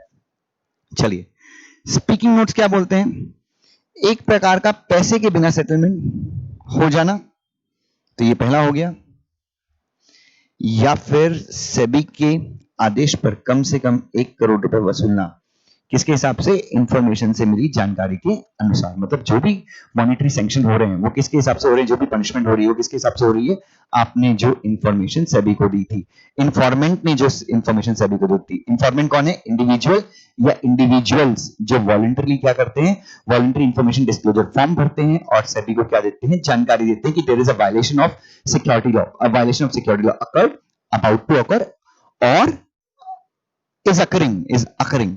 ठीक है, तो ये चीज ध्यान में रखना। नाउ भाई साहब ओरिजिनल इंफॉर्मेशन क्या है, व्हाट इज ओरिजिनल इंफॉर्मेशन, आप बताइए। फॉर एग्जाम्पल, मुझे कोई बोलता है, समवन टेल्स मी, जब मान लीजिए मैं 20 साल का होऊंगा, एकदम यंग हरफन मौला लड़का होऊंगा, मुझे कोई बोलता है, अबे अपनी बिल्डिंग के ऊपर एक, अपने फ्लैट के ऊपर एक बहुत सुंदर लड़की आई है, एकदम अच्छी है, एकदम गोरी है, एकदम बढ़िया है, और उसका कोई बॉयफ्रेंड नहीं है। ठीक है, मैं एकदम खुश हो गया। ठीक है, और मैंने बोला कि भाई ये बात सब मेरे को ही पता है ना, और किसी को तो पता नहीं है। तो बोले नहीं नहीं, किसी को पता नहीं दुष्यंत भाई, सबसे पहले बात मैं आपको बता रहा हूं। मैं तो एकदम खुश हो गया, मैं तो भूल चली बाबुल का देश, मैं एकदम खुश हो गया। लेकिन जब मैं अपने घर पे पहुंचा, मैं अपनी बिल्डिंग में पहुंचा, तो मैंने देखा कि पूरे हमारी सोसाइटी के 40-50 बच्चे जो हैं वो लाइन लाए खड़े हैं कि यार उस लड़की के दीदार हो जाए जो दुष्यंत सर के घर के ऊपर आई है। तो बच्चे, मुझे जो इन्फॉर्मेशन मिली थी ना, वो ओरिजिनल इन्फॉर्मेशन नहीं थी। अगर वो ओरिजिनल होती तो जिसने इन्फॉर्मेशन दी है, मैं उसको तो भाई ओरिजिनल, मतलब अगर ये चीज किसी को पता नहीं होती, सिर्फ मुझे ही पता होती कि मेरी सोसाइटी के ऊपर, मेरे घर के ऊपर एक अच्छी लड़की आई है, मैं तो इन्फॉर्मेंट को बहुत रिवॉर्ड देता, लेकिन अब मैं इन्फॉर्मेंट को पीटूंगा, भग दे, कुछ भी फालतू की इररिलेवेंट इन्फॉर्मेशन दी है। सो कहने का तात्पर्य क्या है, आप जब सभी को कौन सी इंफॉर्मेशन दोगे, बोलो बोलो बोलो, जब आप सभी को ओरिजिनल इंफॉर्मेशन देंगे, जब आप सभी को कौन सी इंफॉर्मेशन देंगे, ओरिजिनल इंफॉर्मेशन देंगे, तभी आपकी इंफॉर्मेशन कंसीडर किया जाएगा। सभी अपनी तफ्तीश ओरिजिनल इंफॉर्मेशन के आधार पर चालू करेगी। आपको अवार्ड के लिए क्वालिफाई भी आप कब होगे, जब आपने ओरिजिनल इंफॉर्मेशन दी है। ठीक है, चलिए, हाँ अच्छा, एक और चीज याद रखिए, ओरिजिनल इंफॉर्मेशन वो इंफॉर्मेशन जिस इंफॉर्मेशन को निकालने के लिए इंफॉर्मेंट ने मेहनत की है, रिसर्च किया है, रिस्क लिया है। ऐसी इंफॉर्मेशन नहीं है जो ऑलरेडी किसी गवर्नमेंट की वेबसाइट पे अवेलेबल थी, मीडिया रिपोर्ट्स में ऑलरेडी अवेलेबल थी, को कहीं पे इन्वेस्टिगेशन वगैरह ऑलरेडी चल रहा था, तो इस इन्वेस्टिगेशन के आधार पे जो जानकारी आई है, या फिर सीबीआई के पास वो ऑलरेडी इंफॉर्मेशन थी, सभी के पास वो ऑलरेडी, सभी के किसी ऑफिसर के पास, नहीं नहीं नहीं, इंफॉर्मेंट के मेहनत से वो इंफॉर्मेशन आनी चाहिए भाई साहब, तभी वो इंफॉर्मेशन क्या माना जाएगा, then only such information will be considered as what, original information। चल देखते हैं। सो ओरिजिनल इंफॉर्मेशन का मतलब एनी रेलिवेंट इंफॉर्मेशन, मतलब रेलिवेंट बोलते हुए इररेलेवेंट नहीं है, वेक्सेशियस नहीं है, फॉल्स नहीं है, फ्रिवलेस नहीं है, submitted as per these regulation relating to any violation of insider trading laws, that is किससे रिसीव्ड हुई है, received from the independent knowledge. तो पहला, ऐसी इंफॉर्मेशन जो कैसे रिसीव हुई है, इंडिपेंडेंट नॉलेज, मतलब उसकी जानकारी से। इंडिपेंडेंट नॉलेज मतलब ऐसा नहीं कि वो किसी को पनिश करना चाहता है, किसी से बदला लेना चाहता है, नहीं। इंडिपेंडेंट नॉलेज मतलब मैं कंपनी सेक्रेटरी हूँ कंपनी का, मुझे समझ में आ रहा है कि कंपनी में कुछ तो गड़बड़ चल रहा है, मतलब मेरे को नॉलेज है इस चीज का, क्योंकि मैं उन चीजों में डील करता हूँ। और सिर्फ नॉलेज भी है, और उस नॉलेज मतलब जो जानकारी थी मैंने उसको एनालाइज भी किया है कि हाँ भाई सच में कुछ तो गड़बड़ है। दूसरा, not known to SEBI from any other source, SEBI को ये इंफॉर्मेशन कहीं और से पता चली नहीं है, except where the information is the original source of information, मतलब सेबी को ये जानकारी कहीं और से पता नहीं चली है, और अगर पता चली है तो सिर्फ कहां से पता चली है, सेबी की जानकारी में इंफॉर्मेशन आई है तो कहीं और से पता नहीं आई है, और सिर्फ एक्सेप्ट मतलब सिर्फ कहां से पता चली है सेबी को, ओरिजिनल सोर्स ऑफ इंफॉर्मेशन, मतलब सिर्फ और सिर्फ सेबी को वो जानकारी इंफॉर्मेंट ने दी है, इंफॉर्मेंट के अलावा सेबी को वो जानकारी किसी और ने नहीं दी है। तीसरा, is sufficiently specific and timely, मतलब स्पेसिफिक मतलब एकदम, मतलब अनसर्टेन नहीं है कि यार हो रहा है नहीं हो रहा है, वो हो सकता है ये नहीं, एकदम स्पेसिफिक इंफॉर्मेशन है, क्लियरली पढ़ के समझ में आ रही है कंपनी में कुछ तो गड़बड़ चल रहा है, गड़बड़ कौन कर रहा है ये भी समझ में आ रहा है। टाइमली मतलब एकदम सही समय पे मिली है सभी, मतलब ऐसा नहीं कि लिमिटेशन द पीरियड पर 5-10 साल पहले इनसाइडर ट्रेडिंग हुई थी, नहीं, एकदम टाइम पे मिली है जब सभी कार्यवाही कर सकती है। And may result in commencement of examination और इंक्वायरी और ऑडिट, और इस इंफॉर्मेशन के आधार पे सभी अपनी जांच चालू कर सकती है, या फिर ऑलरेडी जांच चालू है तो उसमें ये इंफॉर्मेशन मदद कर सकती है, इन्वेस्ट और ओपन और रीओपन इन्वेस्टिगेशन और इंक्वायरी और inquire into a different conduct. बच्चों कुछ नहीं, बच्चों सिंपल है इस पॉइंट का मतलब ये है कि इंफॉर्मेशन बड़ी रेलिवेंट है, टाइम पे मिली है, स्पेसिफिक इंफॉर्मेशन है, कंप्लीट इंफॉर्मेशन है, और इस इंफॉर्मेशन के आधार पे सभी इंक्वायरी, इंस्पेक्शन, इन्वेस्टिगेशन या ऑडिट शुरू कर सकता है, या फिर ऑलरेडी जो इंक्वायरी, इंस्पेक्शन, इन्वेस्टिगेशन, ऑडिट चल रहा है उससे इस इंफॉर्मेशन में क्या हो सकता है, इस इंफॉर्मेशन सपोर्ट मिल सकता है, या फिर कोई केस जो बंद हो चुका है सभी इस इंफॉर्मेशन के आधार पे उस केस को क्या कर सकती है, खोल सकती है। तो इतनी अच्छी इंफॉर्मेशन होनी चाहिए। तीसरा, not received from any allegation made in the judicial or administrative hearing, judicial मतलब कोर्ट, एडमिनिस्ट्रेटिव मतलब बेसिकली सेबी हो गया, सेट हो गया, कंपटीशन कमीशन ऑफ इंडिया हो गया, नहीं, मतलब एडमिनिस्ट्रेटिव मतलब ये गवर्नमेंट ने जो अपनी अलग अलग ट्रिब्यूनल्स वगैरह बनाए हैं, और in a government report, hearing, audit, investigation और from the news media except where the information, same बच्चों, मतलब ये जो जानकारी है, ये जो इंफॉर्मेशन है, ये इंफॉर्मेशन कहाँ इंफॉर्मेंट के पास ओरिजिनली आनी चाहिए, मतलब इंफॉर्मेंट को ओरिजिनली मेहनत करनी चाहिए, इंडिपेंडेंट नॉलेज से आनी चाहिए, एनालिसिस से आनी चाहिए। ये इंफॉर्मेशन इंफॉर्मेंट को किसी कोर्ट में कोई केस चल रहा है वहां से नहीं मिलनी चाहिए, सभी या फिर किसी एडमिनिस्ट्रेटिव बॉडी में कोई मुकदमा चल रहा है वहां से नहीं मिलनी चाहिए, किसी सरकारी रिपोर्ट में नहीं मिलना चाहिए, जैसे फॉर एग्जांपल कोई सरकारी रिपोर्ट आई, जैसे कि यस बैंक में गड़बड़ थी, ऐसा एक सरकारी रिपोर्ट आई थी फॉर गवर्नमेंट के फॉरेंसिक डिपार्टमेंट के, अपने एमसी का जो फॉरेंसिक डिपार्टमेंट है ना, ये सीरियस फ्रॉड इन्वेस्टिगेशन, वहां पे वो रिपोर्ट नहीं होनी चाहिए, किसी सुनवाई के दौरान वो रिपोर्ट नहीं मिलनी चाहिए। और अगर इन चारों जगहों से भी है, मतलब किसी कोर्ट में भी, मतलब कोर्ट में भी वो इंफॉर्मेशन है, मीडिया रिपोर्ट में भी वो इंफॉर्मेशन है, चलेगा, लेकिन कब चलेगा, ओरिजिनली ये इंफॉर्मेशन कहां से निकली थी, इंफॉर्मेंट से निकली थी, मतलब इंफॉर्मेंट ने अगर इन सबको जाके बताया तो कोई दिक्कत नहीं है, लेकिन इंफॉर्मेंट ने इन सब लोगों से कॉपी करके इंफॉर्मेशन सभी को दी है तो वो ओरिजिनल इंफॉर्मेशन नहीं है भैया। तो इंफॉर्मेशन को ओरिजिनल कब माना जाएगा, जब वो information independent knowledge, analysis of इंफॉर्मेंट से प्राप्त हुई है। अगर वो इंफॉर्मेशन कहां से आई है, किसी मीडिया रिपोर्ट से आई है, किसी कोर्ट में या फिर ट्रिब्यूनल में कोई केस चल रहा है वहां से आई है, मीडिया रिपोर्ट से आई है, गवर्नमेंट रिपोर्ट से आई है, तो नो। हाँ, लेकिन इन सबको अगर इंफॉर्मेंट ने इंफॉर्मेशन दी थी तो that can be considered as original information. और उसके बाद वो इंफॉर्मेशन जो है इररिलेवेंट, फ्रिवलेस या वेक्सेशियस नहीं होनी चाहिए, ठीक है। अच्छा, information which does not in the opinion of SEBI add to the information already in possession is not an original information, मतलब SEBI के पास ऑलरेडी कोई इंफॉर्मेशन है, SEBI already has some information, आपने उसमें कोई वैल्यू, आपने उसमें कुछ नई इंफॉर्मेशन दी, लेकिन SEBI को लगता है कि नहीं यार, मेरे पास जो इंफॉर्मेशन थी और आपने जो इंफॉर्मेशन दी, आपकी इंफॉर्मेशन से कुछ खास फायदा नहीं हुआ है, तो भी आपकी इंफॉर्मेशन क्या नहीं है, ओरिजिनल इंफॉर्मेशन नहीं है। So is everyone with me? तो मुझे बताइए, तो जस्ट टेल मी कि अगर आपसे कोई पूछे कि ओरिजिनल इंफॉर्मेशन क्या है, so what would be your answer? Original information का मतलब सबसे पहला, ये जो इंफॉर्मेशन है ये एकदम इंडिपेंडेंट नॉलेज और एनालिसिस ऑफ इंफॉर्मेशन से मिलनी चाहिए। दूसरा, ये इंफॉर्मेशन ऐसी होनी चाहिए, इतनी स्पेसिफिक होनी चाहिए, इतनी कंप्लीट होनी चाहिए, इतनी टाइमली मिलनी चाहिए कि इससे कोई इन्वेस्टिगेशन शुरू की जा सके, इंस्पेक्शन इन्वेस्टिगेशन शुरू हो सके, या फिर इन्वेस्टिगेशन इंस्पेक्शन एग्जामिनेशन ऑलरेडी चल रहा है उसको ये सपोर्ट कर सके, या फिर कोई केस जो क्लोज हो गया था उसको ये उस इंफॉर्मेशन के आधार पे केस रीओपन हो सके। ठीक है, it should not be vexatious, frivolous या फिर इररिलेवेंट नहीं होनी चाहिए। उसके बाद ये कहीं से मतलब ये इंफॉर्मेशन जो है it should not be derived from the allegation. Allegation मतलब आरोप लगाए गए थे किसी कोर्ट में, किसी एडमिनिस्ट्रेटिव बॉडी में, या फिर किसी मीडिया रिपोर्ट में, किसी गवर्नमेंट रिपोर्ट में ये इंफॉर्मेशन नहीं आनी चाहिए। उसके बाद ये इंफॉर्मेशन सभी के पास ऑलरेडी नहीं होनी चाहिए। ठीक है, हाँ सभी के पास अगर हो तो भी चलता है, लेकिन सभी के पास कहां से आनी चाहिए? इन्फॉर्मेंट से ही आनी चाहिए। तो ये सारे केसेस में अच्छा, और सभी के पास ऑलरेडी कोई इंफॉर्मेशन है और उसमें कोई इंफॉर्मेशन आपने ऐड मतलब आपने एडिशनल इंफॉर्मेशन दी है, लेकिन सभी को लगता है कि आपकी जो एडिशनल इंफॉर्मेशन इससे कोई भी वैल्यू एडिशन होने वाला नहीं है, तो भी इस इंफॉर्मेशन को हम क्या नहीं मानेंगे? ओरिजिनल इंफॉर्मेशन नहीं मानेंगे। Is that clear? Is that clear to everyone? Yes और नो? पक्का? चले, नाउ स्पीकिंग नोट्स क्या होते हैं, चलो देखते हैं।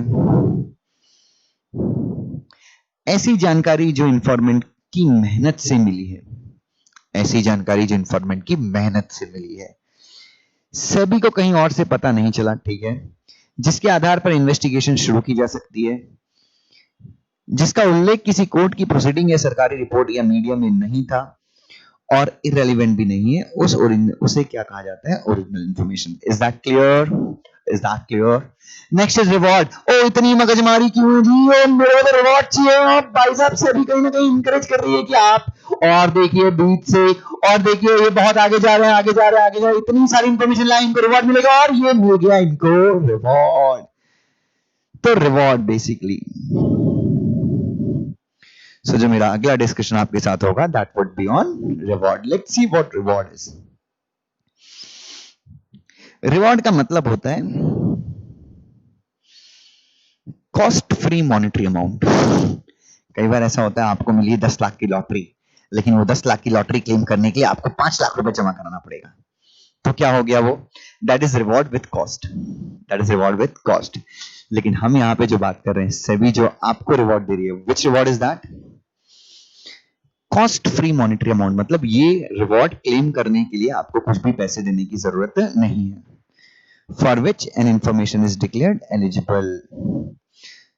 तो कॉस्ट फ्री मॉनेटरी अमाउंट है जिसके लिए सेबी ने आपको क्या डिक्लेयर किया है? एलिजिबल। अच्छा, और ये रिवॉर्ड का अमाउंट आपको वहां से मिलने वाला है भाई साहब? From where would you receive this amount? ये जो रिवॉर्ड का अमाउंट है ये आपको कहां से मिलेगा? ये मिलेगा आपको investor education and protection fund जो सेबी मेंटेन करती है, वहां से आपको ये अवार्ड का अमाउंट आएगा। ठीक है, चलिए स्पीकिंग नोट्स। फ्री में पैसा मिलेगा इन्फॉर्मेंट को जानकारी देने के लिए। फ्री मतलब कुछ भी आपको देने की जरूरत नहीं है उस अवार्ड को क्या करने के लिए? क्लेम करने के लिए। चलिए next is submission of original information. चलिए, now what is submission of original information?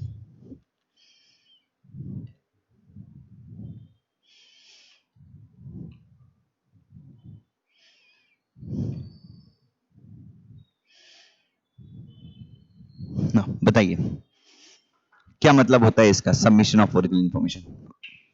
Reward चाहिए ना? यू वांट रिवॉर्ड ना? हाँ, नहीं sir I am informant but I don't want reward, कोई दिक्कत नहीं है। इन्फॉर्मेंट अगर रिवॉर्ड ना भी लेना चाहे तो भी वो इन्फॉर्मेंट ही कहलाता है। ये मैंने इन्फॉर्मेंट की डेफिनेशन में क्लियर कर दिया। सो नाउ, सो बच्चों सबसे पहली चीज, if you are an informant you have to fill voluntary information disclosure form. You need to submit it to SEBI. SEBI will be satisfied. SEBI has to be satisfied. SEBI को satisfied होना है that original information has been submitted. SEBI को इस चीज से क्या होना है बच्चों, सेबी को इस चीज से बिल्कुल संतुष्ट होना है कि ये जो इन्फॉर्मेशन है ओरिजिनल इन्फॉर्मेशन है। ओरिजिनल इन्फॉर्मेशन क्या है मैंने आपको बता दिया ऊपर ही, ठीक है। अच्छा, इंफॉर्मेंट अगर चाहे खुद नहीं आना चाहता तो लीगल रिप्रेजेंटेटिव के थ्रू भी इंफॉर्मेशन प्रोवाइड कर सकता है सेबी को। और उस केस में जो लीगल रिप्रेजेंटेटिव है उसको अपनी आइडेंटिटी को क्या करवाना पड़ेगा, वेरीफाई करवाना पड़ेगा, ठीक है। सो ये चीज आप बिल्कुल ध्यान में रखेंगे बच्चों। चलिए एक बार देखते हैं, यहां से मेरे ख्याल से 5 मार्क का एक क्वेश्चन आ सकता है। चलिए let's see. An informant shall submit original information by furnishing voluntary information disclosure form। कौन सा फॉर्म, तो इंफॉर्मेंट जो है उसे एक फॉर्म जमा करना पड़ेगा। कौन सा form, voluntary information disclosure form. किसको, नया ऑफिस बनाया तो the office of informant protection. याद रखिएगा ये नया ऑफिस क्रिएट किया गया है, इंफॉर्मेंट प्रोटेक्शन। मैंने लेक्चर की शुरुआत में बताया था कि इस रेगुलेशन का एक और मकसद है कि जो भैया जो इंफॉर्मेशन देगा उसको भी अपने को क्या करना है, प्रोटेक्ट करना है। उसके साथ हैरेसमेंट या उसका विक्टिमाइजेशन नहीं होना चाहिए। इसके बारे में एक अलग से हम प्रोविजन पढ़ेंगे। ऑफ सब से भी शेड्यूल डी में फॉर्म दिया गया है, वॉलंटरी इंफॉर्मेशन डिस्क्लोजर फॉर्म जो है शेड्यूल डी में दिया गया, तो उसके हिसाब से आपको इंफॉर्मेशन देनी है, ठीक है। उसके बाद अगर आप खुद नहीं चाहते तो आप किसके थ्रू, अगर आपको खुद से जमा नहीं कराना है तो आप किसके थ्रू, अपने लीगल रिप्रेजेंटेटिव के थ्रू भी क्या कर सकते हैं, इस फॉर्म को जमा कर सकते हैं। नाउ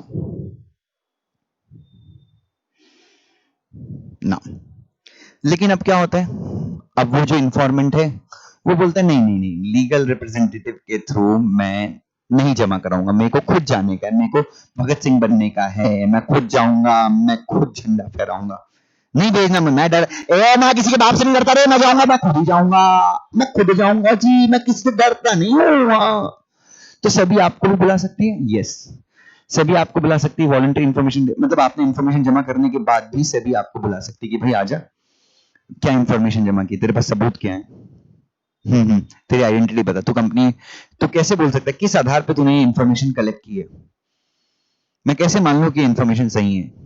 तो सभी आपसे अपनी आइडेंटिटी बता, तो सभी आपसे मतलब आपने मतलब इंफॉर्मेशन फॉर्म अगर जमा किया है तो सभी आपको 1-to-1 क्वेश्चनिंग के लिए भी बुला सकती है, ये जानने के लिए कि आपकी इंफॉर्मेशन फॉल्स, फ्रिवलस या वेक्सेशियस नहीं है।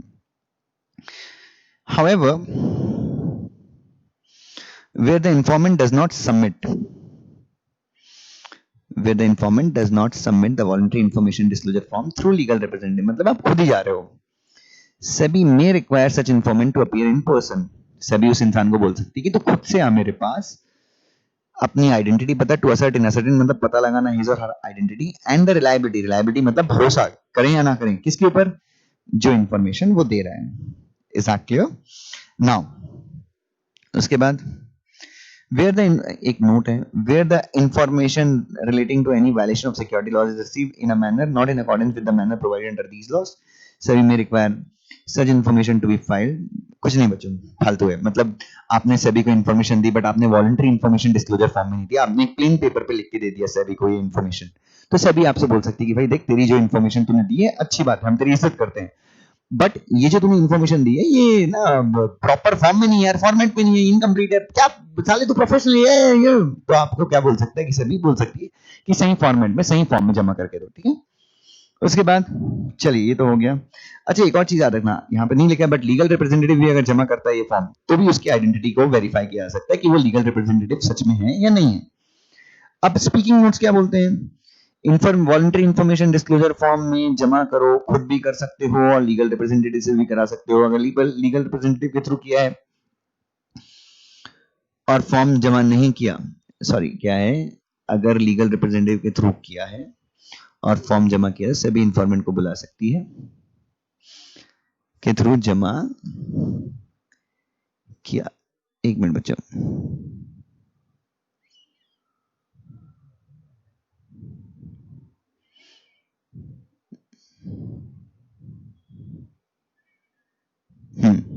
एक मिनट, अगर लीगल रिप्रेजेंटेटिव के थ्रू जमा किया है, नहीं बच्चे, जमा नहीं किया है,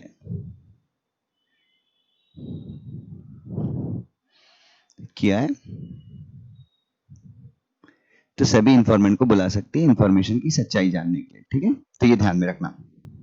ठीक है, तो इसमें बच्चों एक और चीज, एक चीज, दो चीजें याद रखना। तो आप लीगल रिप्रेजेंटेटिव के थ्रू जा सकते हो, और अगर लीगल रिप्रेजेंटेटिव के थ्रू भी आप जा रहे हो तो भी सेबी आपको, मतलब तो भी सेबी क्या कर सकती है, अगर आप लीगल रिप्रेजेंटेटिव के थ्रू गए तो सेबी आपको क्या कर सकती है, लीगल रिप्रेजेंटेटिव की आइडेंटिटी को भी वेरीफाई कर सकती है। हालांकि यहाँ पे दिया नहीं है, लीगल रिप्रेजेंटेटिव ने जो इन्फॉर्मेशन दी है, अगर सेबी को उसके ऊपर भी ट्रस्ट नहीं है तो इस केस में सेबी इंफॉर्मेंट को भी बुला सकती है। तो ये दो चीजें याद रखना। ठीक है, तो सेबी अगर इंफॉर्मेंट खुद जाता है, खुद भी वॉलंटरी इंफॉर्मेशन डिस्क्लोजर फॉर्म जमा करता है, तो उसको बुला सकती है।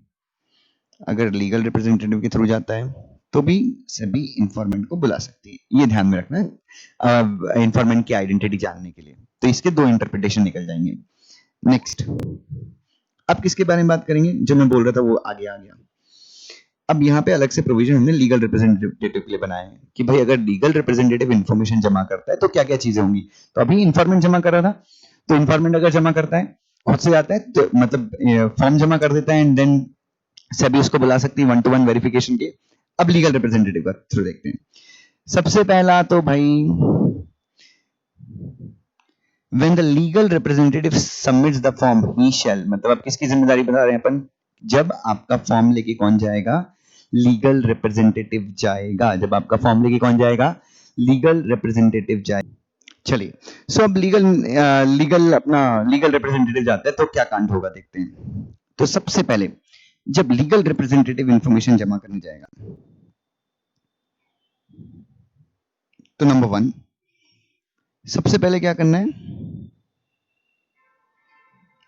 उससे इंफॉर्मेंट की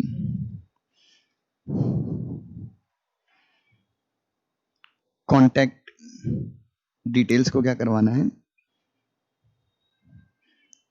वेरीफाई करवाना है ना। इंफॉर्मेंट की कॉन्टैक्ट डिटेल्स को वेरीफाई करवाना है, इसका मतलब क्या हो गया। तो सबसे पहले तो आप पहुंच गए, पहुंचने के बाद आपको क्या करना है, सबसे पहले तो आपको बताना है कि भाई ये इंफॉर्मेंट की आइडेंटिटी को आपको वेरीफाई करवाना है कि दिस पर्सन इज द इंफॉर्मेंट, और उसकी जो भी कॉन्टैक्ट डिटेल्स है कि वो इस कंपनी में काम करता है या फिर वो ऐसा है, वो इस मीडिया चैनल के लिए काम करता है, जो भी है। तो सबसे पहले तो लीगल रिप्रेजेंटेटिव क्या करेगा, आइडेंटिटी वेरीफाई करवाएगा, जैसे मैंने आपको पहले ही बताया था, किसकी, इंफॉर्मेंट की, नंबर 1। नंबर 2, मतलब ये चीज वो सिर्फ किसको बताएगा, सेबी को बताएगा कि भाई देखो ये आइडेंटिटी है, ऐसा ऐसा है। उसके बाद सेबी को बताने के अलावा, सेबी या फिर सेबी को बताने के बाद, किसकी जानकारी देने के बाद, इंफॉर्मेंट का कॉन्टैक्ट डिटेल्स वगैरह आपने वेरीफाई करवा लिया, आइडेंटिटी वेरीफाई करवा ली कि ये उसकी आइडेंटिटी है। उसके बाद आपको क्या करना है, वो जो आइडेंटिटी है वो आपको किसी और के साथ शेयर नहीं करनी है, you have to keep that confidential. Now confuse मत होना, तो यहाँ पे क्या लिखा है, वेरीफाई दैट, मतलब ये आप सभी को तो बताओगे, बट यहाँ पे मेंटेन द कॉन्फिडेंशियलिटी, मतलब सभी के अलावा उसके बाद आपको कंप्लीटली कॉन्फिडेंशियलिटी मेंटेन करनी है। वॉलंटरी इंफॉर्मेशन और उसके बाद ओरिजिनल जो वॉलंटरी इंफॉर्मेशन डिस्क्लोजर फॉर्म है वो भी आपको किसी के साथ भी शेयर नहीं करना है। मतलब ओरिजिनल वॉलंटरी डिस्क्लोजर जो फॉर्म है वो भी आपको बहुत संभाल के रखना है। You not suppose to share it with anyone. SEBI के साथ भी आप चाहें तो क्या जमा कीजिए, उसकी जेरॉक्स जमा कर दीजिए। हाँ, लेकिन सेबी में डायरेक्ट, अदरवाइज मतलब सेबी आपको बोल सकती है कि नहीं यार तुम उसकी आइडेंटिटी इसके साथ शेयर कर सकते हो, मतलब कानून के लिए, मतलब लॉ के हिसाब से। या फिर सेबी आपको बोल सकती है नहीं यार मुझे ना original voluntary information disclosure form चाहिए, तो ऐसा भी हो सकता है। ठीक है, तीसरा, इसको जो अपना लीगल रिप्रेजेंटेटिव है उसको सर्टिफाई करना है। सर्टिफाई मतलब एक पेपर पे लिख के देना है। क्या लिख के देना है, he has to write on a paper. Number 1, पहला उसको लिख के देना है कि मेरे पास original voluntary information disclosure form है, पूरा एकदम अच्छे से साइन करके मुझे मिला हुआ है। किससे मिला हुआ है, इंफॉर्मेंट से मिला हुआ है, नंबर 1। नंबर 2, उसने कंसेंट भी ऑब्टेन किया, मतलब मैं अगर इंफॉर्मेंट हूं तो मुझे क्या लिख के देना है, पहला कि भाई मेरे पास original voluntary information disclosure form है, साइंड है प्रॉपर, मैंने रिव्यू किया, उसको चेक किया, नंबर 1। नंबर 2, इन्फॉर्मेंट ने मुझे कंसेंट भी दिया है कि जाके इन्फॉर्मेशन, ये वॉलंटरी इन्फॉर्मेशन डिस्क्लोजर फॉर्म आप सभी के साथ क्या कर सकते हो, शेयर कर सकते हो। और सभी जब भी मुझसे मांगेगी वॉलंटरी इन्फॉर्मेशन डिस्क्लोजर फॉर्म, मैं सभी के सामने लाके पेश कर दूंगा। Is that clear? देखिए क्या लिखा है, तो मैं अंडरटेक करता हूं क्या, इन्फॉर्मेंट नहीं, लीगल रिप्रेजेंटेटिव क्या अंडरटेक करेगा, has reviewed the completed and signed voluntary information disclosure form for completeness and accuracy। voluntary information disclosure form जो है कंप्लीट है, एक्यूरेट है, और जो भी इंफॉर्मेशन उसमें है वॉलंटरी इंफॉर्मेशन डिस्क्लोजर फॉर्म में वो करेक्ट है। मेरी जानकारी मतलब लीगल रिप्रेजेंटेटिव को लगता है कि जो भी इंफॉर्मेशन उसमें है वॉलंटरी इंफॉर्मेशन डिस्क्लोजर फॉर्म में वो सही है। हैज ऑब्टेन्ड इररिवोकेबल, पक्का वाला consent from the informant to provide SEBI with, मतलब उसने कंसेंट भी लिया है। किससे कंसेंट लिया है, मतलब मैं तो क्या हूं, लीगल रिप्रेजेंटेटिव, मैंने कंसेंट लिया है कि सेबी जब भी मुझसे क्या करेगी, ओरिजिनल इंफॉर्मेशन वॉलंटरी फॉर्म मांगेगी तो मैं सेबी के साथ जमा कर सकता हूं। और तीसरा, agrees to be legally obligated to provide original form कितने के अंदर, 7 कैलेंडर डेज के अंदर। ठीक है, तो बच्चों चौथा, सबमिट टू सभी वॉलंटरी, सेम बच्चों कुछ नहीं, स्केड्यूल डी में जो है उसके हिसाब से इन्फॉर्मेंट जो है वो सबमिट कर देगा बच्चों, टेंशन मतलब बहुत सिंपल है। सो एग्जाम में क्वेश्चन कैसा आ सकता है यहां से कि लीगल रिप्रेजेंटेटिव के थ्रू जब इंफॉर्मेशन शेयर की जाएगी तो क्या क्या रिक्वायरमेंट्स है। नंबर 1, सबसे पहला तो लीगल रिप्रेजेंटेटिव को इंफॉर्मेंट की आइडेंटिटी प्लस कॉन्टैक्ट डिटेल्स को वेरीफाई करना है, नंबर 1। नंबर 2, इंफॉर्मेशन की आइडेंटिटी को लीगल रिप्रेजेंटेटिव जो है plus original voluntary information disclosure जो फॉर्म है उसको भी क्या करेगा, वो कॉन्फिडेंशियल रखेगा। ठीक है, तो ये 2 चीजें, प्लस उसको सर्टिफाई करके देना है क्या, कि जो लीगल रिप्रेजेंटेटिव के पास क्या है, original voluntary information disclosure form है, कंप्लीट है, एक्यूरेट है, जो भी उसमें जानकारी है वो ट्रू एंड करेक्ट है। किसके हिसाब से, इसके हिसाब से, अपने इन्फॉर्मेंट के हिसाब से, लीगल रिप्रेजेंटेटिव के हिसाब से। दूसरा, उसने कंसेंट ऑब्टेन किया है इन्फॉर्मेंट का कि सेबी इसको मांगे, मतलब सेबी इसको मांगेगी तो वो ओरिजिनल फॉर्म सेबी के पास जमा कर सकता है। तीसरा, सेबी जिस दिन मांगेगी उसके 7 कैलेंडर डेज में वो जमा करेगा, और जो जमा करेगा वो स्केड्यूल डी में जो फॉर्म है ना, वॉलंटरी इंफॉर्मेशन डिस्क्लोजर फॉर्म का जो फॉर्मेट है वो कहाँ पे है, स्केड्यूल डी में, जो अपने जो रेगुलेशन है उसके स्केड्यूल डी, मतलब जो प्रॉपर फॉर्मेट है उसी में वॉलंटरी इंफॉर्मेशन डिस्क्लोजर फॉर्म जमा करेगा। कौन जमा करेगा, अपना legal representative. Is that clear? तो ये चीजें याद रखना। हाँ, इस केस में अगर मैंने जो बताया था कि नहीं भाई, अगर लीगल रिप्रेजेंटेटिव जमा करता है फॉर्म तो सभी क्या कर सकती है, इन्फॉर्मेंट को बुला सकती है पर्सनली वेरीफाई करने के लिए। लेकिन अगर कॉन्टैक्ट डिटेल्स किसने वेरीफाई कर दी है, लीगल रिप्रेजेंटेटिव ने इन्फॉर्मेंट की कॉन्टैक्ट डिटेल्स को वेरीफाई कर दिया और सभी को कोई शक नहीं है कि हाँ भाई लीगल रिप्रेजेंटेटिव सही बोल रहा है, तो सभी इस केस में इसको पर्सनली नहीं बुलाएगी। किसको पर्सनली नहीं बुलाएगी, इन्फॉर्मेंट को पर्सनली नहीं बुलाएगी। सभी लीगल रिप्रेजेंटेटिव ने जो कॉन्टैक्ट डिटेल्स उसकी वेरीफाई की है, उसकी आइडेंटिटी जो वेरीफाई की इन्फॉर्मेंट की, उसके ऊपर ट्रस्ट कर लेगी। ठीक है ना, चलिए बच्चों आगे बढ़ जाएं। Sorry. Oh, sorry. Now, an informant shall, while submitting the voluntary information disclosure form, shall remove such information from the content of the information which could reveal his or her identity. In case where such information cannot be separated, the informant may identify such part of information or any document that informant believes could reasonably expect, मतलब कुछ नहीं बचा, मतलब कुल मिला के एक चीज समझिए, वॉलंटरी इंफॉर्मेशन डिस्क्लोजर फॉर्म मान लीजिए ये है, ठीक है। अब ये पूरी आपने इसमें इंफॉर्मेशन भर दी, ये पूरी इंफॉर्मेशन आपने डाल दी, पूरा प्रॉपर फॉर्म भर दिया। अब इसमें से एक जगह ऐसी थी जहां पे फॉर एग्जांपल, जहां पे ये पता चल सकता है कि यार मतलब वो वाला पार्ट अगर हम पढ़ें तो ये पता चल सकता है कि यार इन्फॉर्मेंट तो कंपनी के अंदर का आदमी है और कंपनी सेक्रेटरी है। ठीक है, तो ये किसको, मतलब वॉलंटरी इंफॉर्मेशन डिस्क्लोजर फॉर्म पढ़ के, मतलब कुल मिला के हमारा जो प्रयास है वो क्या है, इन्फॉर्मेंट की आइडेंटिटी हमें किसी को बतानी नहीं, हम उसकी आइडेंटिटी को गुप्त रखना चाहते हैं। तो अगर वॉलंटरी इंफॉर्मेशन डिस्क्लोजर फॉर्म में कोई भी ऐसी जगह है जिसको पढ़ के ये शक आ जाएगा कि नहीं यार ये फलाने बंदे ने इंफॉर्मेशन दी है, प्रमोटर को शक आ जाएगा, या किसी को भी शक आता है, तो हालांकि सेबी को तो पता है, सेबी ने तो सब चीजें वेरीफाई की, तो अगर कुछ ऐसी जानकारी है जहां से ये समझ में आए कि यार इंफॉर्मेंट कौन है, तो उस चीज को, उस वाले पार्ट को क्या कर सकते हैं, हटा सकते हैं, ठीक है। लेकिन अगर वो पार्ट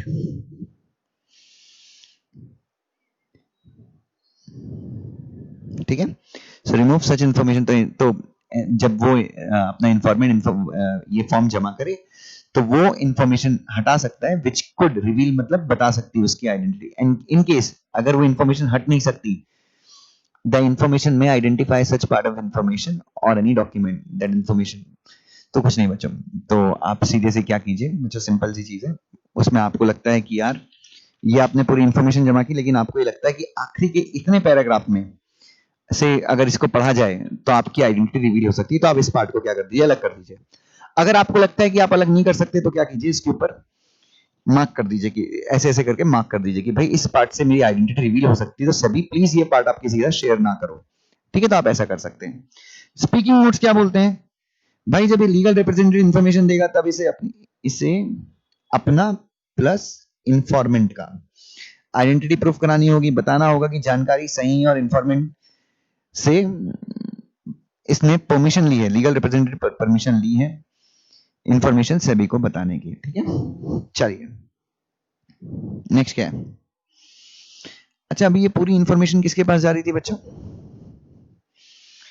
ये जो भी वॉलंटरी इंफॉर्मेशन डिस्क्लोजर फॉर्म इंफॉर्मेंट या फिर लीगल रिप्रेजेंटेटिव जो जमा कर रहा था, ये किसके पास जा रही थी, ऑफिस ऑफ द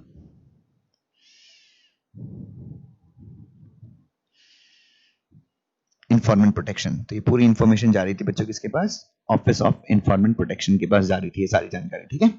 चलिए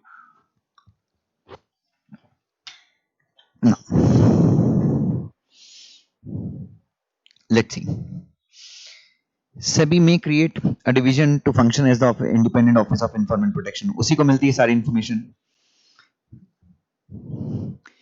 इन्फॉर्मेंट की सुरक्षा का विशेष ध्यान रखा जाएगा, करेक्ट है। ये इन्फॉर्मेंट जो ऑफिस हमने क्रिएट किया, इसका प्राइम मोटिव यही है कि इन्फॉर्मेंट को प्रोटेक्शन दी जाए।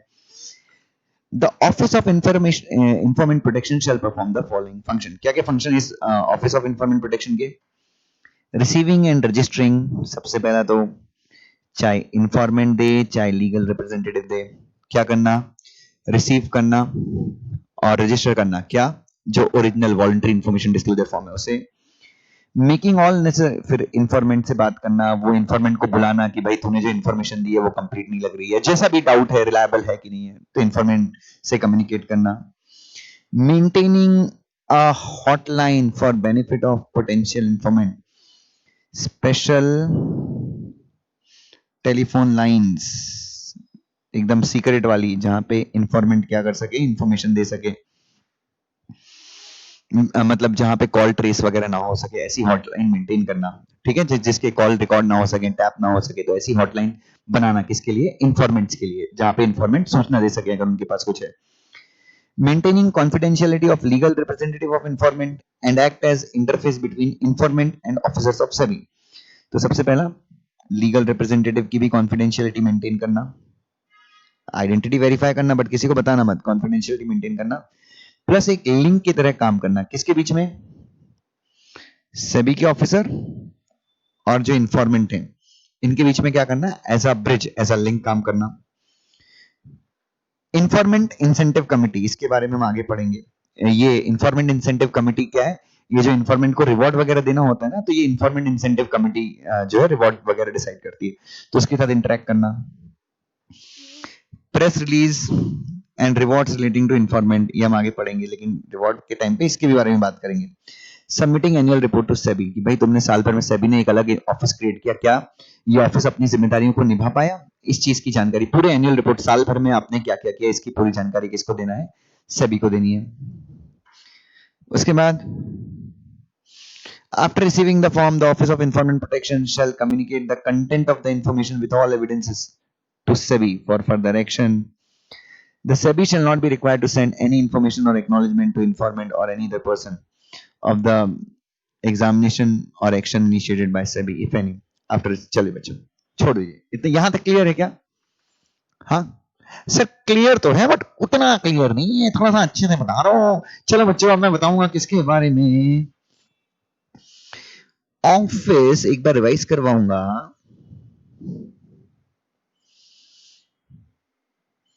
ऑफिस ऑफ द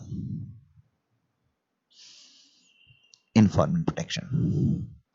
सबसे पहले क्रिएटेड बाय होम, इसका आंसर है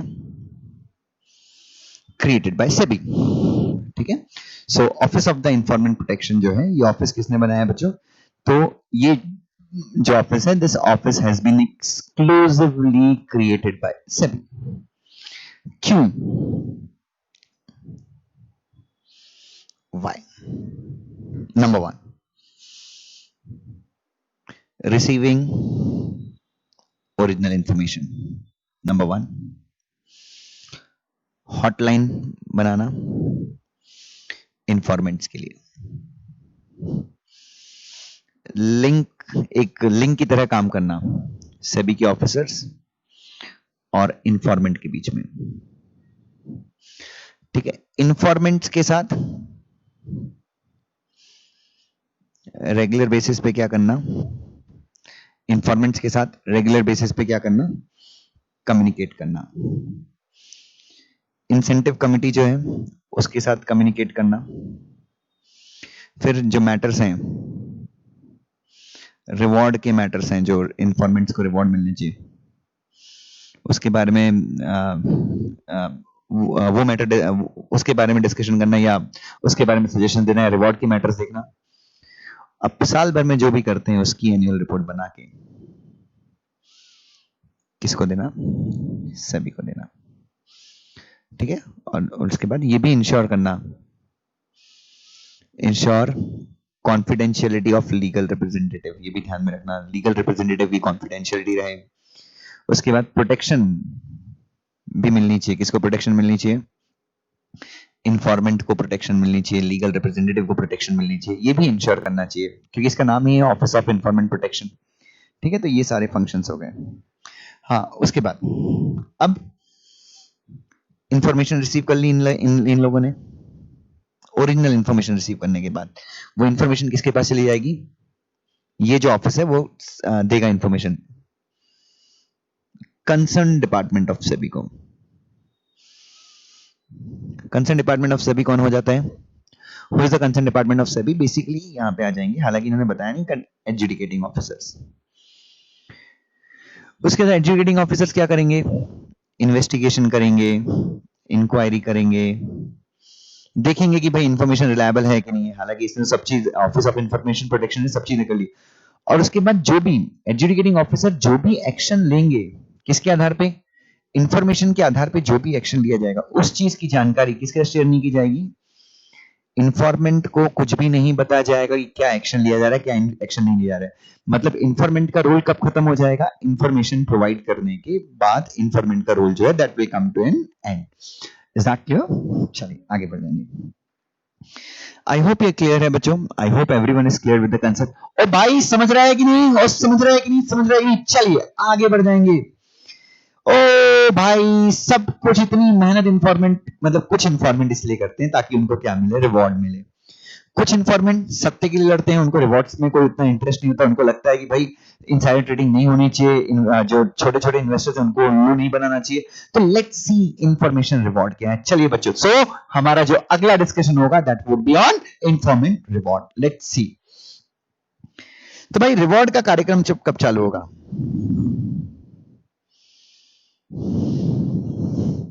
रिवॉर्ड का कार्यक्रम कब चालू होगा? ऑब्वियसली मॉनिटरी सैंक्शन रिकवर होने के बाद. मतलब बहुत चालू है, मतलब पेनल्टी वेनल्टी जो भी जुर्माना या डिसगॉर्जमेंट कंप्लीट होगा उसके बाद, और वो भी नॉन मॉनिटरी सेटलमेंट नहीं होना चाहिए, मॉनिटरी सैंक्शन, क्योंकि मॉनिटरी सैंक्शन की डेफिनेशन नॉन मॉनिटरी सेटलमेंट भी है ना। सो पैसे जब सेबी के पास आएंगे तो फिर सेबी जो अगला विचार करेगी that would be on providing of rewards. चलिए, आफ्टर रिकवरी, आफ्टर रिकवरी मतलब पूरा रिकवर करने के बाद, और substantial recovery of monetary sanction, या फिर सब्सटेंशियल रिकवरी मतलब पूरा तो रिकवर नहीं हुआ बट उसका एक इंपॉर्टेंट पार्ट रिकवर हो गया, amounting to at least twice the reward, SEBI may at its discretion declare that an informant is eligible to reward and inform him or legal representative to file an application in the format provided in Schedule E. तो Schedule E में application form दिया गया है, उस application form के through क्या कर सकता है लीगल रिप्रेजेंटेटिव या फिर इन्फॉर्मेंट क्या कर सकता है रिवॉर्ड के लिए अप्लाई कर सकता है। लेकिन कब? अब इसमें भी बच्चों बहुत घोचे हैं, मतलब बहुत रिवॉर्ड कितना मिलेगा इसके ऊपर भी बहुत टेंशन मारा मारी है। तो यहाँ पे क्या बोलता है, मतलब जितने का रिवॉर्ड है देने की सोचा जा रहा है उसका ट्वाइस रिकवर होना चाहिए। मतलब अगर आपको रिवॉर्ड हम 1 करोड़ देने का सोच रहे हैं, सेबी 1 करोड़ का रिवॉर्ड सोचती है, तो कम से कम सेबी के पास कितना, आपकी इंफॉर्मेशन के आधार पे सेबी ने 2 करोड़ रुपए का जुर्माना, पेनल्टी या फिर डिस्गॉर्जमेंट किया होना चाहिए। ठीक है, तो पहली चीज ये। और दूसरा, सेबी आपको इन्फॉर्म करेगी कि भाई आप रिवॉर्ड के एलिजिबल हैं या नहीं है। अगर आप एलिजिबल हैं तो आप फॉर्म नंबर ई में आप या आपका लीगल रिप्रेजेंटेटिव क्या करेगा, अप्लाई करेगा। ठीक है, now however the amount of reward shall be 10% of the monetary sanction. monetary sanction मतलब जितना हमने रिकवर किया है उसका कितना परसेंट, 10%। कलेक्टेड और रिकवर्ड, कलेक्टेड मतलब खुद ही सामने वाले ने आके दे दिया, रिकवर्ड मतलब सभी को रिकवरी ऑफिसर्स वगैरह के थ्रू रिकवर करना पड़ा। And shall not exceed ₹1 crore और such higher amount as SEBI में स्पेसिफाइड। ठीक है, अब देखो बच्चों, यहाँ पे मैंने स्पीकिंग नोट्स में यहाँ पे बढ़िया इसको समझाया है। तो जो अमाउंट रिवॉर्ड का कितना होगा, मैक्सिमम कितना हो सकता है, सॉरी यस, कितना होना चाहिए आपका reward, 10% of monetary, minimum maximum नहीं, 10% ऑफ मॉनिटरी सैंक्शन। मतलब जितना उसने पैसा वसूला है सेबी ने उसका 10% तो होगा ही। ठीक है, अब इन्होंने मिनिमम और मैक्सिमम नहीं बताया। उसके बाद 10% है बट मैक्सिमम 1 करोड़ हो सकता है। मतलब अगर सेबी ने कितना, अगर सेबी ने 100 करोड़ रुपए रिकवर किया है तो आप खुश मत होना कि आपको 10% मिल रहा है मतलब 10 करोड़ मिलेगा। नो, कितना मिलेगा आपको, मैक्सिमम कितना हो सकता है 1 करोड़। लेकिन हाँ, सेबी अगर चाहे तो इस लिमिट को, 1 करोड़ की लिमिट को क्या कर सकती है, रिवाइज कर सकती है। अब देखिए बच्चों, अपने स्पीकिंग नोट्स क्या बोलते हैं। भाई अगर रिकवरी अगर 10 करोड़ की हुई है तो 5 करोड़ का रिवॉर्ड मिल सकता है पहले वाले प्रिंसिपल के हिसाब से, क्योंकि मतलब हमने पढ़ा था ना, जितना आप रिवॉर्ड दे रहे हो उसके ट्वाइस रिकवरी होनी चाहिए। तो अगर आप 5 करोड़ का अवार्ड देना चाहते हो तो 10, मतलब अगर 10 करोड़ की रिकवरी हुई है तो 5 करोड़ का आप रिवॉर्ड दे सकते हो ना, क्योंकि अपन ने ऊपर पढ़ा था जितने का अवार्ड है उससे ट्वाइस रिकवरी होनी चाहिए। ठीक है, क्योंकि अवार्ड के 2 टाइम्स रिकवरी चाहिए, पर रिवॉर्ड मैक्सिमम 10% हो सकता है रिकवरी मतलब सैंक्शन का, और उसके बाद भी मैक्सिमम 1 करोड़ ही होगा। मतलब 10 करोड़ की रिकवरी के बाद भी मैक्सिमम अवार्ड कितना होगा, 1 करोड़ होगा। और मान लो अगर 20, अब तुम बोलोगे 10 करोड़ का 10% 1 ही करोड़ होता है, तो इसलिए मैंने क्या लिखा, मान लो 20 करोड़ की रिकवरी होती तो भी 1 करोड़ का ही अवार्ड होता है ना। सभी समझदार, सभी ने पूरे कैलकुलेशन करके किए हैं। हाँ, लेकिन सभी अगर चाहे तो लिमिट को चेंज कर सकता है, वो सभी के अधिकार क्षेत्र में। चलिए, अब नेक्स्ट क्या है बच्चों। अब कई इन्फॉर्मेंट ऐसा बोलते हैं कि सर मतलब ना मेरी कंपनी वालों को शक हो गया था कि मैंने इन्फॉर्मेशन दी है, तो सर अब मेरे पास ना पैसे ही नहीं है खर्चा चलाने के, कंपनी ने तो मुझे निकाल दिया है। जो भी है, निकालने के बाद का क्या होगा अपन आगे देखेंगे, बट इन्फॉर्मेंट का दर्द सुनिए। सर मेरे पास पैसे ही नहीं है, सर कंपनी को शक है कि मैंने आपको इनसाइडर इन्फॉर्मेशन दी है, सर मेरे पास खाने के लिए पैसा नहीं, किराया भरने के लिए पैसा नहीं है, सर मुझे कुछ तो बीच में पैसा दे दो सर, प्लीज सर, प्लीज दे दो सर, मेरे पास पैसा नहीं है सर। आप सभी से भीख मांग रहे हो। क्यों? क्योंकि जिस कंपनी में आप काम करते थे उसको शक हो गया कि आपने कुछ तो इन्फॉर्मेशन सेबी को पास की है। एग्जाम्पल है, तो सेबी इस केस में क्या कर सकती है, फाइनल अवार्ड आने के पहले भी आपको कुछ राशि दे सकती है। तो सेबी को अगर फिट लगता है, ठीक ठाक लगता है, out of the total rewards payable, मतलब जितना आपको टोटल रिवॉर्ड मिलने वाला है, ग्रांट एंड इंटरिम, इंटरिम मतलब बीच में, award not exceeding 10 lakhs or such higher amount as SEBI may specify from time to time on the issue of final order by SEBI against the person directed to disgorge। ठीक है, सो सेबी ने final order दे दिया कि भाई इसको हम 1 करोड़ रुपए इसका हम डिस्कॉर्ज करने वाले हैं, 10 करोड़ डिस्कॉर्ज करने वाले, जितना भी डिस्कॉर्ज करने वाले, सेबी ने ऑर्डर दे दिया है। अब वो बंदा अभी तो सेबी ने फाइनल ऑर्डर दिया डिस्गॉर्जमेंट का, उसके बाद क्या होगा, उससे पैसा रिकवर किया जाएगा, उसके बाद रिकवर करने के बाद आप अप्लाई करोगे तो इतना टाइम लगेगा। तो जैसे ही फाइनल ऑर्डर डिस्गॉर्जमेंट का आता है, आपकी स्थिति खराब है, तो सेबी आपको इंटरिम कितना दे सकती है बीच में, मतलब वो रिकवरी के पहले ही सेबी आपको कितना दे सकती है, 10 लाख रुपए दे सकती है। ठीक है, मैक्सिमम 10 लाख, हो सकता है 1 लाख दे, 2 लाख दे सकती है। अच्छा, in case of more than one informant jointly providing the original information, अगर 2 इन्फॉर्मेंट है तो दोनों को नहीं मिलेगा, मतलब जो अवार्ड है वो सेम रहेगा, दोनों में बढ़ जाएगा। The reward shall be divided equally amongst the total number of informants. The reward under these regulations, और मैंने आपको पहले ही बताया था, रिवॉर्ड आपको जो भी रिवॉर्ड मिलेगा वो कहां से मिलेगा, investor education and protection fund से। ठीक है, तो ये ध्यान में रखिएगा। अब बच्चों, अमाउंट, अवार्ड का अमाउंट फाइनल कैसे होगा, कौन फाइनल करेगा कि 10%, 1%, 1 करोड़ कितना कितना मिलना चाहिए? सबसे पहले कौन फिक्स कर रहा है, amount shall be fixed by SEBI.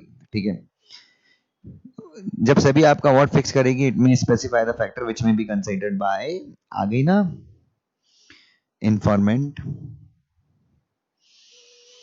Incentive committee. तो मतलब जब सेबी रिवॉर्ड का अमाउंट फिक्स करेगी, मतलब सेबी नहीं करती, सेबी के बिहाफ पे कौन करता है, इंसेंटिव जो कमिटी है, informant incentive committee, IIC fix करती है। तो while fixing the amount of reward, मतलब ये यहां पे रिवॉर्ड के बाद कॉमा लगाना है, while fixing the amount of reward, comma, SEBI बोल सकती है, किसको बोल सकती है, इंफॉर्मेशन इंसेंटिव कमिटी को बोल सकती है कि जब आप अवार्ड फिक्स करें तो ये सारे फैक्टर्स को ध्यान में रख के आप अवार्ड फिक्स कीजिएगा। तो ब्रैकेट में लिख लेना, information incentive, informant incentive committee. An informant may be eligible for a reward whether or not he reported the matter to his organization as per internal procedure followed। अरे छोड़ दो, मतलब इसका मतलब क्या हो गया, एक इन्फॉर्मेंट के पास कोई मतलब कंपनी की एक पॉलिसी थी, कंपनी की पॉलिसी क्या थी कि कोई भी कंप्लेंट, अगर कोई बंदा कंप्लेंट करता है सेबी को या किसी को भी, तो पहले उसको बोर्ड ऑफ डायरेक्टर को कंप्लेंट करना चाहिए। ये कंपनी की क्या है, इंटरनल पॉलिसी है। लेकिन हमारा जो एम्प्लॉय है उसने क्या किया, हमारे एम्प्लॉय ने इस इंटरनल पॉलिसी को फॉलो नहीं किया, मतलब हमारा एम्प्लॉय डायरेक्टली किसके पास शिकायत करने चला गया, सेबी को। उसने बोर्ड ऑफ डायरेक्टर या ऑर्गेनाइजेशन की इंटरनल पॉलिसी को पालन नहीं किया, उसने डायरेक्टली भगत सिंह बना और सेबी के पास चला गया। तो इससे उसके रिवॉर्ड पे कोई फर्क नहीं पड़ता, मतलब अगर एक एम्प्लॉय ने अपनी इंटरनल प्रोसीजर को क्या नहीं किया, ठीक है, तो इंटरनल प्रोसीजर आपने फॉलो की, आपने फॉलो नहीं की, इससे कोई फर्क नहीं पड़ता। ओरिजिनल इंफॉर्मेशन सेबी के पास पहुंच गई, सेबी ने मतलब अच्छा, तो सेबी आपको रिवॉर्ड दे देगा, आपने इंटरनल प्रोसीजर फॉलो की नहीं की, इससे कोई फर्क नहीं पड़ता। और अवार्ड कौन देता है, हालांकि यहाँ पे सेबी लिखा है, बट सेबी ने एक इंफॉर्मेंट इंसेंटिव कमिटी बनाई है, वो अवार्ड देती है, मतलब वो अमाउंट सजेस्ट करती है किसको, सेबी को, और सेबी फाइनल करता है। तो और सेबी ने ये भी फैक्टर बताया कि इंफॉर्मेंट इंसेंटिव कमिटी जब रिवॉर्ड का अमाउंट फाइनल करेगी तो कौन कौन से फैक्टर ध्यान में रखने चाहिए। चलिए, एप्लीकेशन टू अवार्ड हमने बताया था ना, इंफॉर्मेंट या फिर लीगल रिप्रेजेंटेटिव कौन से, शेड्यूल ई में जो फॉर्मेट दिया है उसमें अप्लाई करेंगे। Informants who are considered preliminary eligible, preliminary eligible मतलब जो शुरुआती, मतलब जो थोड़े बहुत एलिजिबल हैं अवार्ड के लिए, shall submit the informant reward claim form given in schedule E to SEBI। कितने दिन के अंदर, SEBI आपको जितने दिन के अंदर बोले उतने दिन के अंदर आप दे दो। Prior to the payment of reward, an informant shall directly or through his or her legal representative disclose his or her identity and provide such other information as SEBI may require। मतलब award, मतलब अगर मान लीजिए मतलब कुछ नहीं बच्चों, सेबी जब अवार्ड दे रही है तो सेबी इन्फॉर्मेंट से बोल सकती है कि प्लीज एक बार अपनी आइडेंटिटी बता दो, मतलब तुम वही हो ना जिसने इन्फॉर्मेशन दी थी, जिसकी आइडेंटिटी हमने पहले वेरीफाई की, तो एक बार अपना आधार कार्ड पैन कार्ड हमारे पास वापस दे दो। सेबी अगर चाहे तो ऐसा कर सकती है, इन्फॉर्मेंट को खुद भी बोल सकती है या फिर लीगल रिप्रेजेंटेटिव के थ्रू भी बोल सकती है। चलिए नेक्स्ट देखते हैं।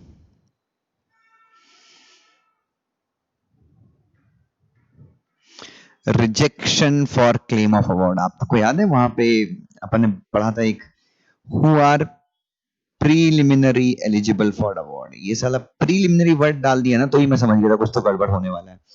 सो जो लोग प्रीलिमिनरी मतलब शुरुआती दौर में एलिजिबल होते हैं वो अप्लाई करते हैं, शेड्यूल ई में जो फॉर्म दिया है उसमें इंफॉर्मेंट या फिर लीगल रिप्रेजेंटेटिव अप्लाई करता है, किस चीज के लिए, अवार्ड के लिए। अब अब आपका जो रिवॉर्ड है उसे रिजेक्ट भी किया जा सकता है। तो भाई no reward shall be made to informant, जिसने ओरिजिनल इंफॉर्मेशन सबमिट नहीं की, करेक्ट है। Who has acquired the original information through or as a member or officer or the employee of, मतलब तुमने इंफॉर्मेशन तो दी थी बट तुमको तुम्हारी इंफॉर्मेशन पहला तो हो गया ओरिजिनल नहीं थी, दूसरा तुम्हारे पास इंफॉर्मेशन तो आई थी बट कहां से आई थी, any regulatory agency constituted by or on behalf of any, by or under any law, India और आउटसाइड इंडिया, तुम सेबी में काम करते थे, इंडिया के बाहर की कोई एजेंसी, तुम एफबीआई में काम करते थे, तुम कहीं और की एजेंसी में काम करते थे, किसी खुफिया एजेंसी में, किसी कानूनी संस्था में तुम काम करते थे, उसके आधार पर तुमको इन्फॉर्मेशन मिली थी और तुम इन्फॉर्मेंट बन के झंडा लहरा रहे थे, इन्फॉर्मेंट हूं मैं, इन्फॉर्मेंट हूं, सभी को पता चल गया कि तुम ओरिजिनल इन्फॉर्मेंट नहीं हो, कट गया तुम्हारा, मतलब अब नहीं मिलने वाला तुमको अवार्ड। दूसरा, तुम किस कहां पे काम करते हो, self regulatory organization, self regulatory organization मतलब ऐसी ऑर्गेनाइजेशन जो अपने रूल्स खुद बनाती है, स्टॉक एक्सचेंजेस, डिपॉजिटरी, तुम इनके यहाँ काम करते हैं, तुमको यहां से इंफॉर्मेशन मिल गई किसी के बारे में ना। उसके बाद द सर्विलेंस और investigation wing of any recognized stock exchange और क्लियरिंग कॉर्पोरेशन, स्टॉक एक्सचेंज का या क्लियरिंग कॉर्पोरेशन के तुम सर्विलेंस या फिर सर्विलेंस मतलब सर्विलेंस डिपार्टमेंट होता है जो पूरे ट्रांजैक्शन की, पूरे स्टॉक एक्सचेंज की ट्रांजैक्शन के ऊपर नजर रखता है, तुमको वहां से समझ में आया ना। any law enforcement organization including the police or any central or state revenue authorities, आप इनकम टैक्स डिपार्टमेंट में काम करते हो, स्टेट गवर्नमेंट के रेवेन्यू डिपार्टमेंट में काम करते हो, आप सीबीआई में काम करते हो, आप महाराष्ट्र पुलिस या किसी मतलब किसी लॉ एनफोर्समेंट एजेंसी के अंदर आप काम करते हो, मतलब जिसका जिम्मेदारी क्या है, लॉ को लागू करवाना। पुलिस वगैरह क्या करती है, लॉ को लागू करवाती है, ठीक है। तो against whom the SEBI may initiate और हैज इनिशिएटेड, मतलब आप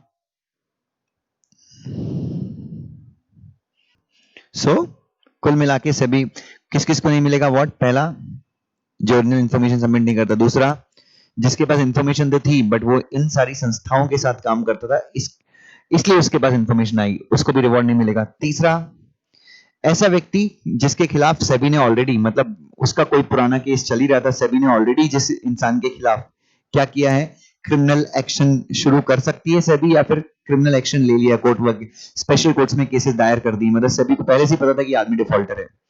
तो फॉर एग्जांपल अभी मान लो सेबी विजय माल्या के खिलाफ केस फाइल करने वाली है, कोई आदमी आता है बोलते विजय माल्या ने इनसाइडर ट्रेडिंग किया है, इसके पकड़ो इनसाइडर ट्रेडिंग किया है, सेबी तुमको अवार्ड नहीं देने वाली क्योंकि सेबी ने ऑलरेडी अपना काम किया है, मतलब सेबी ने ऑलरेडी उसको पकड़ के रखा हुआ है। उसका next, who willfully refused to cooperate with SEBI during the course of investigation, inquiry, audit, मतलब एक ऐसा बंदा जिसने इंफॉर्मेशन तो दी है सेबी को बट सेबी ने उससे कोऑपरेट करने के लिए कहा कि भाई मुझे, सेबी ने कहा कि इन्वेस्टिगेशन के दौरान भी मुझे आपकी हेल्प चाहिए, ऑडिट के दौरान आपकी हेल्प चाहिए, तो उस आदमी ने क्लियरली सेबी को मना कर दिया कि भाई मैंने इंफॉर्मेशन दी है बट इसके आगे मैं कोई आपकी हेल्प नहीं कर सकता। उसके बाद अ पर्सन, उसके बाद पांचवा, a person who knowingly makes any false fictitious मतलब जो रियल नहीं है रिप्रेजेंटेशन और यूजेस फॉल्स राइटिंग डॉक्यूमेंट, बच्चे कुछ नहीं, जो बंदा false information, false representation, false document submit करता है उसको भी कोई अवार्ड नहीं मिलने वाला। उसके बाद a person who is under an obligation to report such original information to SEBI including the compliance officer under securities law, हाँ यहाँ पे देखिए ये मतलब एक ऐसा कंपनी का ऑफिसर जिसकी जिम्मेदारी है कि वो ट्रेड या फिर जो ट्रांजैक्शन को सेबी को रिपोर्ट करे, मतलब एक ऐसा आदमी जिसका ये दायित्व ही है कि उसको इंफॉर्मेशन रिपोर्ट करनी है सेबी को। ठीक है, तो जैसे मैं बच्चों समझना, मैं कंपनी सेक्रेटरी हूं। अब मेरे प्रमोटर ने पूरे क्वार्टर में जो भी ट्रांजैक्शन किए हैं, ठीक है, एलओडीआर का रूल बोलता है कि आपको ये ट्रांजैक्शन सेबी को रिपोर्ट करने हैं। तो मैं कंपनी सेक्रेटरी हूँ, मेरे प्रमोटर ने ट्रांजैक्शन किए, मैंने सारे जो ट्रांजैक्शन सेबी को रिपोर्ट कर दिए एलओडीआर का कंप्लाइंस करके। उसके बाद मैं सेबी से बोला अब तो मुझे रिवॉर्ड मिलेगा, मिलेगा भाई मिलेगा, मुझे रिवॉर्ड मिलेगा। सभी बोलेगी अरे पगले डोंट गेट कैरिड अवे, ये तो तेरा काम था, तू काम कर रहा है, इसकी तो कंपनी तेरे को सैलरी दे रही है गधे। तो जिस आदमी का जिम्मेदारी था कि उसको बताना ही है जानकारी, उसका काम ही है, कंप्लाइंस ऑफिसर का काम ही होता है सभी को इन्फॉर्मेशन देना। हाँ, तुम इंडिपेंडेंट नॉलेज और एनालिसिस के आधार पर कुछ बताते हो तो वो बात अलग है, लेकिन तुम्हारा डिस्क्लोजर करना, तुम्हारी लीगल ड्यूटीज है, तुम उनको डिस्चार्ज करते टाइम अगर सभी को कोई जानकारी देते हो तो that information does not make you qualified for award.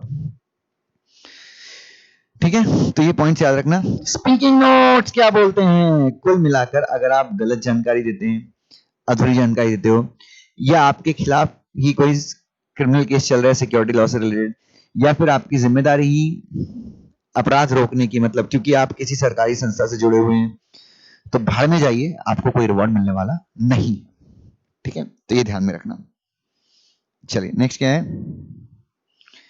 Next जो मेरा डिस्कशन है that's on information confidentiality. So the next discussion that we would be doing is on information confidentiality.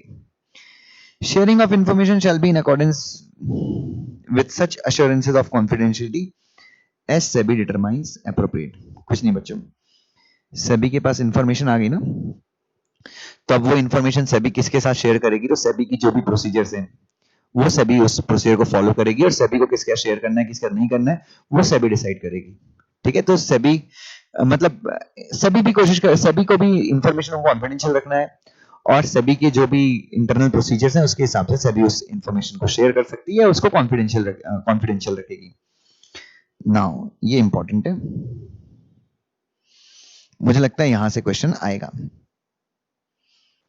चलिए, सो नेक्स्ट डिस्कशन किसके ऊपर है? Next discussion है protection against retaliation and victimisation.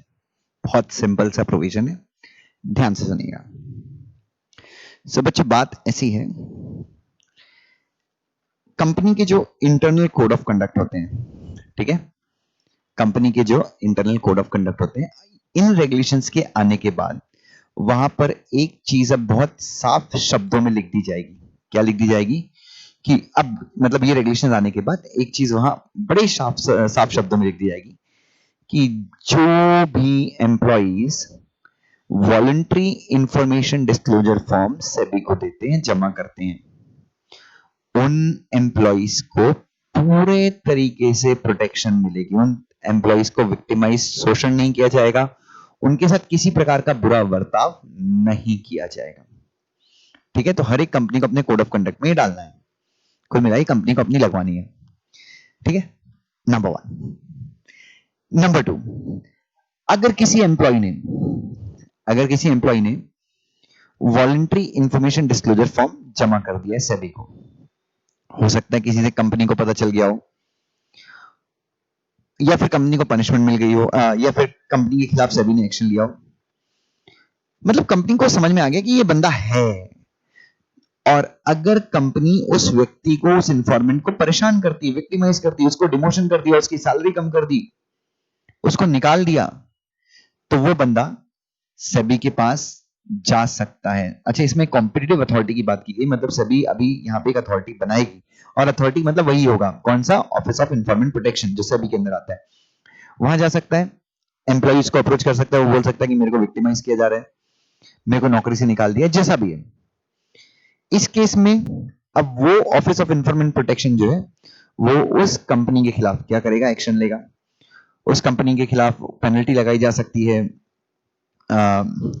और अलग तरह के एक्शंस, मतलब उस पेनल्टी लगा सकती है, उस कंपनी के मैनेजिंग डायरेक्टर वगैरह को या टॉप लेवल के ऑफिसर्स को स्टॉक मार्केट से क्या किया जा सकता है? सस्पेंड किया जा सकता है, और अलग तरह, मतलब उनके खिलाफ इंक्वायरी चल सकती है, मतलब सेबी एक्शन लेगी। मतलब कब लेगी सेबी एक्शन? जब सेबी को ये पक्का पता चल गया कि जिस बेचारे एम्प्लॉय ने वॉलंटरी इंफॉर्मेशन डिस्क्लोजर फॉर्म जमा किया था उसको क्या किया जा रहा है? टारगेट किया जा रहा है। ठीक है, दूसरी चीज हो गई। तीसरी चीज, अब मान लीजिए किसी एम्प्लॉय को ऑलरेडी नौकरी से निकाल दिया, ठीक है, कंपनी को पता चल गया, क्या पता चल गया कि यार इस साले ने हमारे खिलाफ वॉलंटरी इंफॉर्मेशन डिस्क्लोजर फॉर्म जमा किया था, इसको छोड़ना नहीं, निकाल दिया कंपनी ने। अब देखिए कंपनी ने उसको निकाल दिया, वो सीधे शिकायत करने जाएगा, सभी वाले क्या करेंगे, कंपनी के खिलाफ एक्शन लेंगे। लेकिन अब एक चीज याद रखना, सभी जो है उस निकाले हुए इंफॉर्मेंट को, जिसको निकाल दिया है, सभी कंपनी को ये नहीं बोलेगी कि तू इसको वापस से कंपनी में रख ले। अब आप मुझसे पूछेंगे क्यों सर, उसका तो जॉब चला गया। नहीं, देखिए उसका जॉब तो चला गया है, अगर सभी कंपनी को वापस बोलेगी कि तो भाई इसको काम पे रख ले, उसको कंपनी में वो रिस्पेक्ट कभी नहीं मिलने वाली जो उसको एक टाइम पे मिला करती थी। तो ये सभी क्या करेगी, देखिए सभी कंपनी को पनिश जरूर कर देगी, सभी उसके एमडी को डीबार कर देगी, पेनल्टी लगा देगी, इंक्वायरी करेगी, सभी जितनी वाट लगा सकती, जितनी बजा सकती कंपनी की बजाएगी। बट अगर वो ऑफिसर को निकाल दिया है तो सभी कंपनी को ये नहीं बोलेगी कि इसको वापस रखो, क्योंकि ये बंदा जो है ना यहाँ पे इस कंपनी में उसको वो सम्मान मिलने वाला है ही नहीं। सभी ना ही इसको कॉम्पनसेशन देने की बात कहेगी, कंपनी को ये भी नहीं बोलेगी कि इसको कॉम्पनसेशन दो। क्यों? क्योंकि इसको ऑलरेडी रिवॉर्ड मिला है। क्या मिला है? रिवॉर्ड मिला। तो ये चीजें ध्यान रखना। That's it. चलिए देखते हैं पहला, the code of conduct of every company covered under these regulation. These regulation मतलब insider trading regulation shall provide a protection to the employees who submit voluntary information disclosure form whether such information is eligible for reward or not। मतलब reward मिले ना मिले उससे कोई फर्क नहीं पड़ता, बट जो भी employ voluntary information disclosure form जमा करता है उसको प्रोटेक्शन मिलनी चाहिए, ऐसा कोड ऑफ कंडक्ट में लिखा रहना चाहिए। अगर कोई एम्प्लॉय को लगता है कि ही इज बीइंग टारगेटेड और विक्टिमाइज्ड, वो कहा जा सकता है कॉम्पिटिटिव अथॉरिटी आ सकता है। कॉम्पिटिटिव अथॉरिटी क्या है? Office of information protection. चलिए उसके बाद, any employer who violets above, employer मतलब कंपनी जो ऊपर लिखे हुए नियमों का पालन नहीं करता, मतलब अपने टारगेट करता है, विक्टिमाइज करता है, या फिर अपने कोड ऑफ कंडक्ट में क्या नहीं करता, वॉलंटरी इंफॉर्मेशन डिस्क्लोजर फॉर्म जमा करने वाले एम्प्लॉइज की प्रोटेक्शन की बात नहीं करता, may be liable for penalty, debarment, debarment मतलब सस्पेंशन, उसको स्टॉक मार्केट में ट्रेडिंग ना करने देना, criminal prosecution by SEBI, SEBI उसको जेल तक भिजवाने का काम कर सकती है। However SEBI will not ask the employer to reinstate, reinstate मतलब वापस रख लो या कॉम्पनसेट कर दो उस एम्प्लॉय को। मैंने बताया क्यों। These regulations shall not reduce the rights and privileges and remedies available to any informant under any other laws in force। मतलब अगर वो जो इंफॉर्मेंट है उसको कोई और लॉ प्रोटेक्ट कर रहा है तो उसको प्रोटेक्शन उस लॉ के अंदर मिलेगी। सभी का काम बेसिकली, जो एम्प्लॉइज इनको पालन नहीं करेंगे सभी उनको पनिश करेगी, लेकिन सभी कभी भी कंपनी को नहीं बोलेगी कि इसको रीइंस्टेट करो या फिर इसको कॉम्पनसेट करो। हाँ, लेकिन किसी और लॉ में ऐसा लिखा हुआ है तो वो लॉ एप्लीकेबल होगा, मतलब एम्प्लॉय को प्रोटेक्ट करेगा वो लॉ। बट सभी क्या करेगी, इन लॉज के हिसाब से सभी सिर्फ क्या करेगी, उसको पनिश करेगी जो एम्प्लॉयर टारगेट करता है एम्प्लॉइज को, या फिर कोड ऑफ कंडक्ट में वॉलंटरी इंफॉर्मेशन डिस्क्लोजर फॉर्म देने वाले एम्प्लॉइज को प्रोटेक्ट करने की बात नहीं करता। चलिए स्पीकिंग नोट्स। कुल मिलाकर एम्प्लॉय जो सेबी को जबर नहीं बचे, खबर है, खबर देता है उसे टारगेट मत करो।